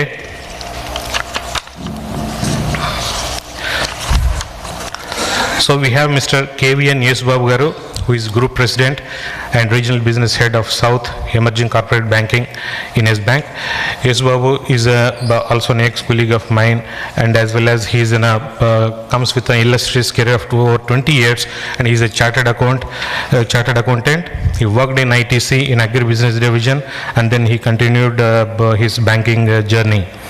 And second important panelist, we have Dr. Hargopal Yendragaru, who is a veteran from NABARD. As I said, they are the bankers to the banks, and then he is also an agricultural expert. He comes from, he has done PhD in horticulture from IIRI, New Delhi, and he has done MBA in finance from CII, and he has an illustrious career of 26 years in banking and other sectors. So we should use his experience. Then the third panelist we have is Mr. RVR Prasad Garu, who is a Deputy General Manager of SIDBI. He has been working in SIDBI, I think, for more than 26 years.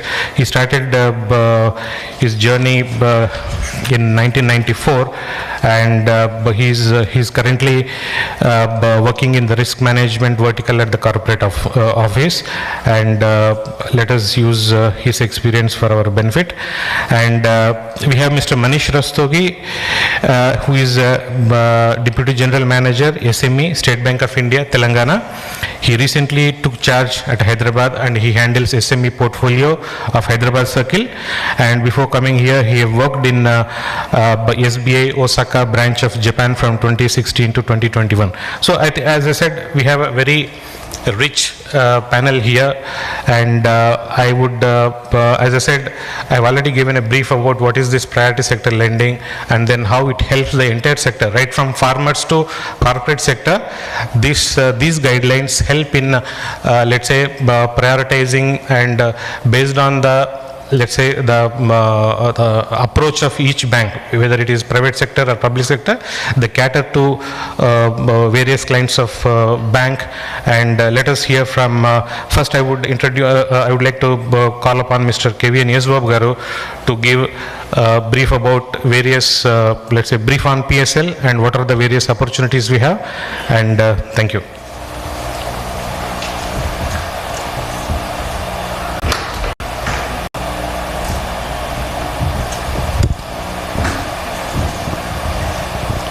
Thanks, Gopi. Good afternoon to all. Namaste andi. Distinguished panel from the industry as well as from the ecosystem of food processing. So, schemes that are available from Ministry of Food Processing for the food processing ecosystem. Primarily, it's all about awareness. I mean, we have been talking about technology upgradation. We have been talking actually leveraging the available resources in the system. So for that, I compliment CII for organizing this event. Coming specific about the 40% of their advances to the priority sector lending. Out of that 40% also, if I have 100 crores of lending as a bank, 40 crores has to be necessarily lent to the priority sector. So priority sector comprises, so I mean there is in a way structurally it has been structured in such a way that banks are actually required to fund to this priority sector. So there are actually starting from farmer ecosystem sectors. So private sectors typically contribute towards the requirements of the agri corporates, starting from FPOs, JLGs and agri corporates. Agri corporates, anybody who is actually into food processing and doing a turnover of anything, but lending is restricted to 100 crores. That is compulsorily categorized as agri. In terms of what are the schemes that are available from Ministry of Food Processing, I will briefly touch. I mean, a lot of our earlier speakers have actually touched different schemes. Earlier, I mean, government used to give these incentives in form of subsidies. Or 7th year, you tend to get that kind of subsidy, which is getting adjusted to your loan. Later, government realized that this is not helping in a major way to the corporates. So they have come up with this grant scheme wherein they co-participate along with the entrepreneur and the bank while funding the project, which are available, which I will briefly touch upon. One is basically the integrated cold chain. I mean, these all comes under Kisan Sampada Yojana.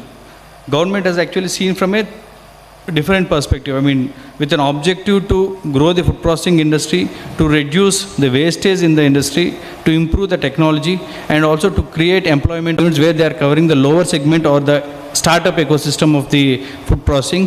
And there is PLI scheme which they are covering the agri champions, which they want to actually push and put certain corporates at a global standard. Or 35% of the subsidy, 35% of plant and machinery which is being invested. That is one. Second, primarily agri cluster scheme, which Mr. Rangayya also touched upon, the basic constraint which is coming in form of cluster. So we are giving grant for the infrastructure that is being created, and also for each unit that is being set up within that unit. So for infrastructure, they are giving a grant of 10 crores, and for each unit which is being set up there, they are giving a grant of 5 crores each. So that is one more scheme. And sector, 50% of the plant and machinery or 15 lakhs is available for that. And the fourth being Operation Greens. They have identified a listed 22 commodities and also shrimps. If you are actually putting up any expansion within this program, they are giving a grant of 10 to 15 crores. So these are the food and agri advisory system, which actually advises the promoters how to actually structure their scheme, proposal and avail these schemes. And there are a lot of others who are within the system, like KPMG is working, Grant Thornton is working on this. So I think, yeah. Thank you. Very good afternoon, Andy. We have to look at the kind of colors we have seen in the last 50 years. I mean, we have seen all, whether it is green revolution, blue revolution, pink revolution, yellow revolution. So all kind of revolutions have taken India to a different level. And from subsistence farming to, we have reached a level, morning we were discussing about 341 million tons of fruits and vegetables, or $300 billion of exports last year. I mean, we have a target of 60 billion next year, but now the target has been moved to 100 billion by 2028. So that kind of situation the government is looking at. And then at the same time, if you look at last 2 years, especially if the resilience shown by the agriculture sector was tremendous, and the agriculture grew at around 3.6% in FY21 and 3.3% in FY22. So that means even during COVID times, the kind of resilience agriculture has shown, the government has realized that, and this is the way because Indian mostly depends upon its agrarian economy. So government has come out with the many schemes. I mean, in consultation with the NABARD, one of the best schemes, post-harvest infrastructure, banks have to lend at not more than 9%, and the borrower will get 3% interest subvention, and also they will get credit guarantee up to 2 crore. My friend Sidbi is there, so CGTSME is with them, so they will give credit guarantee. So many projects are coming up, and this scheme is being followed up every week by the DFS, Prime Minister Office, Minister of Agriculture, and till couple of months back I was there in Boston. Some of the schemes which government has come out is the agricultural, of course, DIDF is there, Dairy Infrastructure Development Fund. Out of that, we have already funded. For example, if Telangana, if I see, we have supported 3 projects. One is Karimnagar Milk Producer Company, one is Normal, the other one is Mulkanur. So all these 3 places we have supported from this particular fund. Across India, we have done so many projects. And third is Animal Husbandry Infrastructure Development Fund. This is the banks to become MLIs, the member lending institutions. So there are certain criteria, but the other institutions like cooperatives and all not eligible. But we have made all the entities eligible as MLIs under this particular trustee, and those banks which are supporting under AHIDF, it's a very good scheme for the farmers or entrepreneurs who want to set up processing units, 3% interest subvention and credit guarantee from NABARD. And similarly, even for the FPO framework, I mean, 10,000 FPOs, NABARD has promoted, piloted and promoted more than 6,000 FPOs, and I'm a part of the FPO study in India. We did a study way back in 2011, and we found out the existing producer companies in India, and then all the big producer companies which were there at that point of time, even they are there today. But we came out with we had interaction with Mr. Y.K. Alag. We all talk about FPOs, but nobody knows Y.K. Alag is the person who is the person who brought changes in the Companies Act and brought producer company framework. So we had interacted with all these stakeholders at that point of time, and then we, as a NABARD, as a innovation, we piloted and then upscaled, and then now the government has announced 10,000 FPOs, and out of that NABARD is implementing 6,000 FPOs. So FPO framework is finally is the only solution which we looked at for the small and marginal farmers, segregation of their produce and linking them to the market. When we are looking at the global market, when we are looking at 100 crores, 100 billion exports, unless and otherwise our farmer look at the global market, doubling of farmers' income, what Government of India or a clarion call given by the Honorable Prime Minister, it will not be achieved because the farmers are not aware of the global market and the FPO framework and the kind of agri-startup ecosystem that has developed in the last 5 years, especially last 2 years. This is the system which we are looking at through incubation centers, what NABARD is promoting, 7 incubation centers and 2 in Telangana. Ma'am also talked about those egg hub in the Agriculture University and idea in NAM. So we are supporting many FPO, any startup which are coming, and then we are giving not only the incubation, the grant support of 10 crores to the incubation centers, but also we are supporting bootstrap funding. We are also supporting catalytic capital fund is there, Death Valley projects. So in all the chain of the startup ecosystem, we are looking at and supporting as a grant. And then FPOs, again, banks which are funding FPOs, again, NABARD, NAB Samrakshan trustee will give the credit guarantee for these FPO funding. Up to 2 crores, we have the system of lending to the, giving credit guarantee to the borrowers. And there are many other schemes, if now again 15,000 crores. So these are all the schemes which have come out in the last couple of years as a part of Atmanirbhar schemes of the Government of India, and wherein NABARD is a key policy advocacy player and also monitoring the implementation of these schemes. And then, of course, coming to Telangana, as I said that we have been supporting Telangana government in a big way. In my earlier stint, I was here from 2010 to 16. We have supported the Warehouse Infrastructure Fund. 1,000 crores we have given to the state government for creation of warehouse. We have supported Mission Bhagiratha, Mission Kakatiya, and the results are, you can see, supporting oil palm in a big way in Telangana. We have already given 200 crores to the state government for supporting, promoting oil palm cultivation. The source is, again, I will start where my friend S. Babu has left, because the PSL banks are supposed to lend up to 40%. In case a bank, those banks which are not complying to 40% PSL, they have to deposit that money in NABARD, in SIDBI, in Exim Bank, in National Horticulture, National Housing Bank. So these are the 4 DFIs where this money is pulled up, and then this money is further given to the state governments through Rural Infrastructure Development Fund or Food Processing Fund. NABARD has got 2,000 crore Food Processing Fund from the PSL shortfall of the banks, which we are giving for the mega food parks. One such park we have supported in Khammam district. Morning my CGM was also talked about that, and that is TSIIC. We have supported one more private sector project, Ragamayuri in Mahbubnagar, but somehow the project could not take up in the manner which Government of India or NABARD has expected. And then not only the private sector food parks, mega food parks, but also the food processing units that are coming up within the food park. They are also supported from this food processing fund.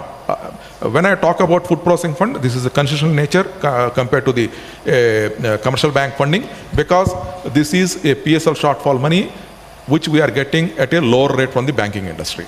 So other than that, oil palm I talked about. Oil palm already the government is planning to have in the next 5 years a mega. So he'll be talking about that.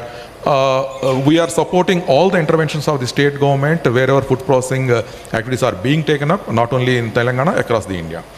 Other than that, of course, FPO is a big subject. FPO, the kind of FPOs we have supported in Telangana, I have seen in the last 2 months many FPOs we visited, whether promote all them as CBBOs, they handhold and promote FPOs. A lot of grant is going in, and we are planning to upscale these FPO network into a system of integrating them into the market, and then see that the farmer gains the benefit of the best price by removing the intermediation which we are looking at.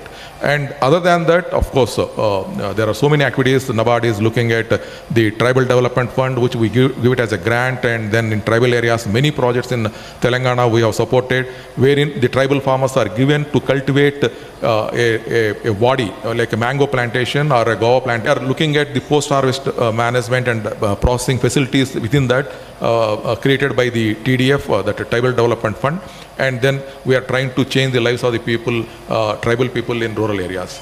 So other than that, we can discuss many things, but because time is given only for 5 minutes, and then during the course of interaction, I can clear any doubts if you have, or I can supplement your questions. Thank you.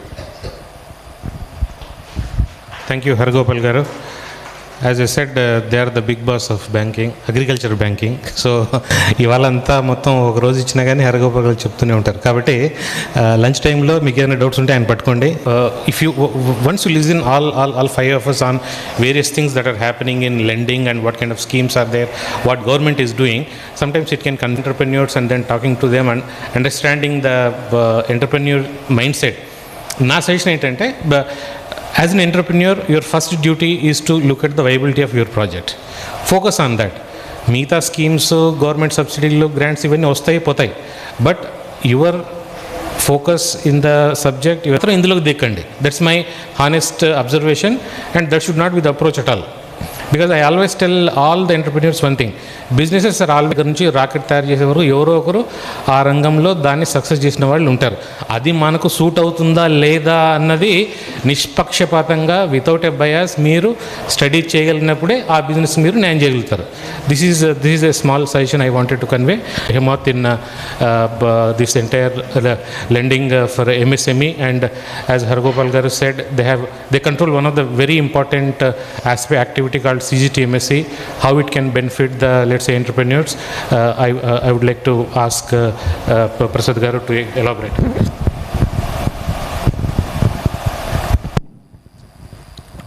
Thank you, Gopinath Garu. And hold storage in a cluster. Not each individual unit will be needing to have that kind of a facility. So common facility centers is a very relevant concept for the food processing industry. And this is one. I'll again come back to this fixed cost portion. The government is taking care of the fixed cost portion. If the infrastructure is done, flatted industrial estates or hotels, you can use that facility. So in the sense, your fixed cost is limited there. Your fixed cost is reduced there. That in itself will give a big boost to the industry, and your viability from the day one will increase as far as your unit is concerned. To another concept, as my friend from to what Gopinath Garu has said, I am no longer in risk management. I am grounded at Hyderabad. I am heading the Hyderabad branch of CII, and all of you can be in touch with me. Okay, and the other thing another initiative which we are doing is we are funding the state governments for building the infrastructure under our jurisdiction. There I saw each industrial estate is having a hostel for housing the employees. And I also want to bring my Gujarat experience. Every unit is, which means that will also add to your cost. That will also add to your fixed cost. There is a model already in Orissa where it is quite relevant because many of the people are migrating there. Migration is another big problem even in states like Telangana and Andhra. So this is another cue we could take as a state in Telangana or Andhra when pooling the right kind of people there and reducing the migration. And coming to the variable cost, and these common facilities which we are, if we have common facilities in this kind of, with the help of Government of India, which is relevant for food processing as far as common facilities is concerned, you have seasonal crops here. In for seasonal crops, if the market is there for the entire year, cold storage and cold chain is a big solution which can be addressed through our MSE CDP, the direct lending space now. Here sitting in Hyderabad, I am looking at MSME. I have a couple of food processing units under our portfolio and with me. And food processing is a very profitable business, as Gopinath Garu has already said. No business is non-profitable or loss-making. Our own Telangana and Andhra Pradesh, where food processing industry is thriving, and CII would always be available for looking at these MSE CDP kind of interventions or direct lending interventions. We, as Hargopal Garu was mentioning, CGTMSE, only 2 crores of line of credit we have, under which we can give you guarantee up to 15 crores per project. It is not that 2 crores only. So that is a big boost, and that 15 crore support will come, a guarantee will come only if you adopt green technologies. We in Hyderabad, generally in Sidbi and in Hyderabad, few words I would like to give it back to Gopinath Garu, and we are here for any further interactions on the topic. Thank you, Prasad Garu, for the State Bank of India, another big public sector bank who has a lot of... Everybody. The teams, say a flour mill. So what we observe that many from the same locality will come up with the proposals for flour mill. Okay, they are interested only in having that funding immediately and the subsidy that will follow. But that awareness from here, where they want to go with this project, that is not there. So we at State Bank, we have seen that our portfolio majorly comprises of loans under these facilities in the range of few lakhs, 2 lakhs, 3 lakhs, 4 lakhs, 5 lakhs. And sometimes that lack of awareness becomes a bottleneck after a few years. So till now it was thought that only central government agencies, state government agencies, or maybe autonomous agencies, they have the primary role in educating the farmers, and not only about the schemes but about the future prospects also. What is the new thing that is coming and how they can further develop and grow their businesses. To add to this initiative, State Bank has also pitched in. This is a completely voluntary initiative which the bank has taken, not under any kind of government directive and all. So recently we have launched upon a program where we are looking at Farmer Connect. The agriculture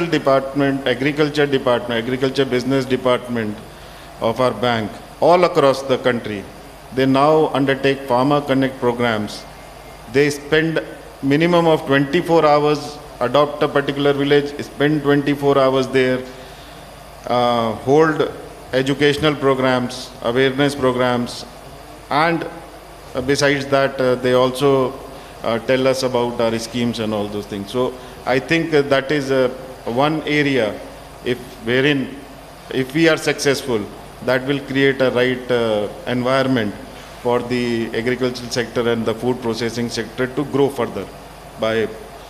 Now food processing is one sector which is a sunrise industry here, because we are now finding out a lot of potential, and majority of the bigger ones, I say the bigger corporates or bigger units that are adopting the food processing, they are more focused on the export. The exports are a big avenue here in food processing industry, because of the consumption. Majority of them are having their food outside. Now there are unprocessed foods, ready to eat foods, just by heating.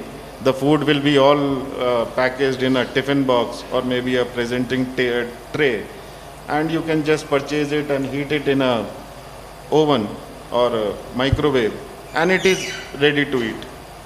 So those kind of aspects also will come. Those kind of Hyderabad, our office is in Koti, our agri department, the head office or the senior officials of the agri department are located there. But all across Telangana, our rural and semi-urban branches are focusing on improvement in the agri business, and not only our business internally, but by way of educating the farmers also. So all of those who are present here, my request is, if you feel the need that any of your villages need to have such kind of a Farmer Connect program, so they can get in touch with us and we can arrange that at no cost to anyone. And thank you so much. Wonderful. Now I request this, and it's a good thing.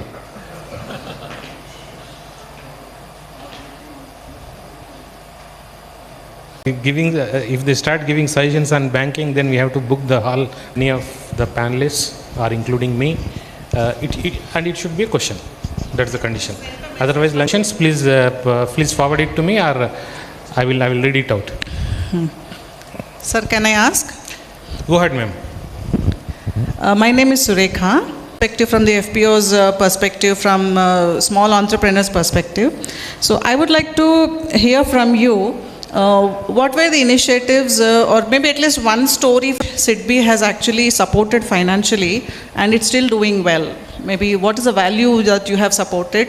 Because you said there's a lot of direct investment that is going on. Maybe you could share one story with us for us to. Right. And now I'm actually also starting to help other farmers, especially women farmers, and we are in the process of setting up an FPO. I asked you because it was more sounding like a question from a journalist. If something which will relate to you is, we have partnered with Big Basket. All the electric vehicles which are coming to your house, most of them are funded by SIDBI. We have funded 2 projects. One is Hamsa Dairy, which is there in Tirupati, whose paneer is available in India, in Hyderabad market also now. And Varsha Foods is another unit which we have funded in Tirupati, which is doing the associate concern of a food processing unit. That associate concern is making handmade biscuits. I don't get because my borrower is an associate concern, I don't have the name of the unit which is making the handmade biscuit. Some innovative ideas, I would like to put it back to my ladies so that they can come out with some connection. Another thing is, we have partnered with ALEAP and COVE, Confederation of Women Entrepreneurs and Lady Entrepreneurs Association of. We have helped ALEAP to set up a marketing infrastructure near Hyderabad. That process has been done by us. Government of India has already sanctioned it. Very soon that project will be up and running. Right? And that huge potential for pharma and engineering, and we have a huge presence in both the industries. Sure, sir. Thank you so much. The next question I have from one Mr. Naresh. Yes, do we looking for connecting with a farmer? Yeah, I suppose that is the question. Yeah, Naresh. What is your status? Are you a farmer and you want to connect with farmers? Yeah, I am a software engineer, so from an agriculture family. So basically my question was like connect with the farmers, so that just to educate them that they have some better lending schemes and encourage the farmers as such. Mr. Rastogi? We have one agri-tech business correspondent. So business correspondents are also there. So who can connect with the farmers and who can take their initiative forward. So they handhold through the entire... Yeah, absolutely, sir. Thank you. Thank you so much.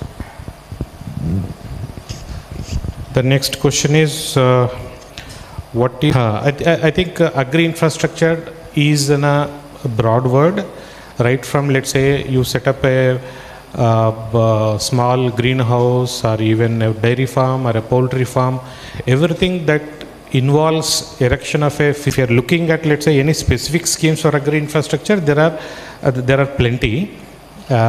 Both subsidies and grants are available, as well as interest rate subvention are also available. But what is NABARD helping in marketing agri products, and why only back end?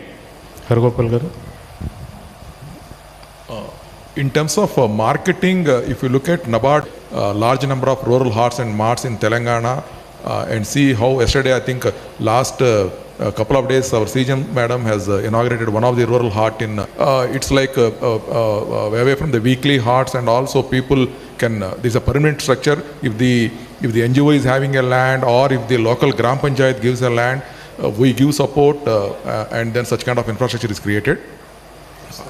Deccan Heart, it's a 10-day program where most of the entrepreneurs, they can bring their products, and then all the expenditure involved in the Deccan Heart, right from the travel cost, they encourage people going to similar programs like Sorosgund Mela in Delhi or wherever. If anybody is interested, they can approach such kind of melas. We support their expenditure. So market linkage is the people who can come here. We are going to create 55 stalls, and if it is going, I mean, if there are more stalls, we can support. Already we have received proposals for 55 stalls in the Deccan Heart from various states as well as Telangana and AP states together. Sir.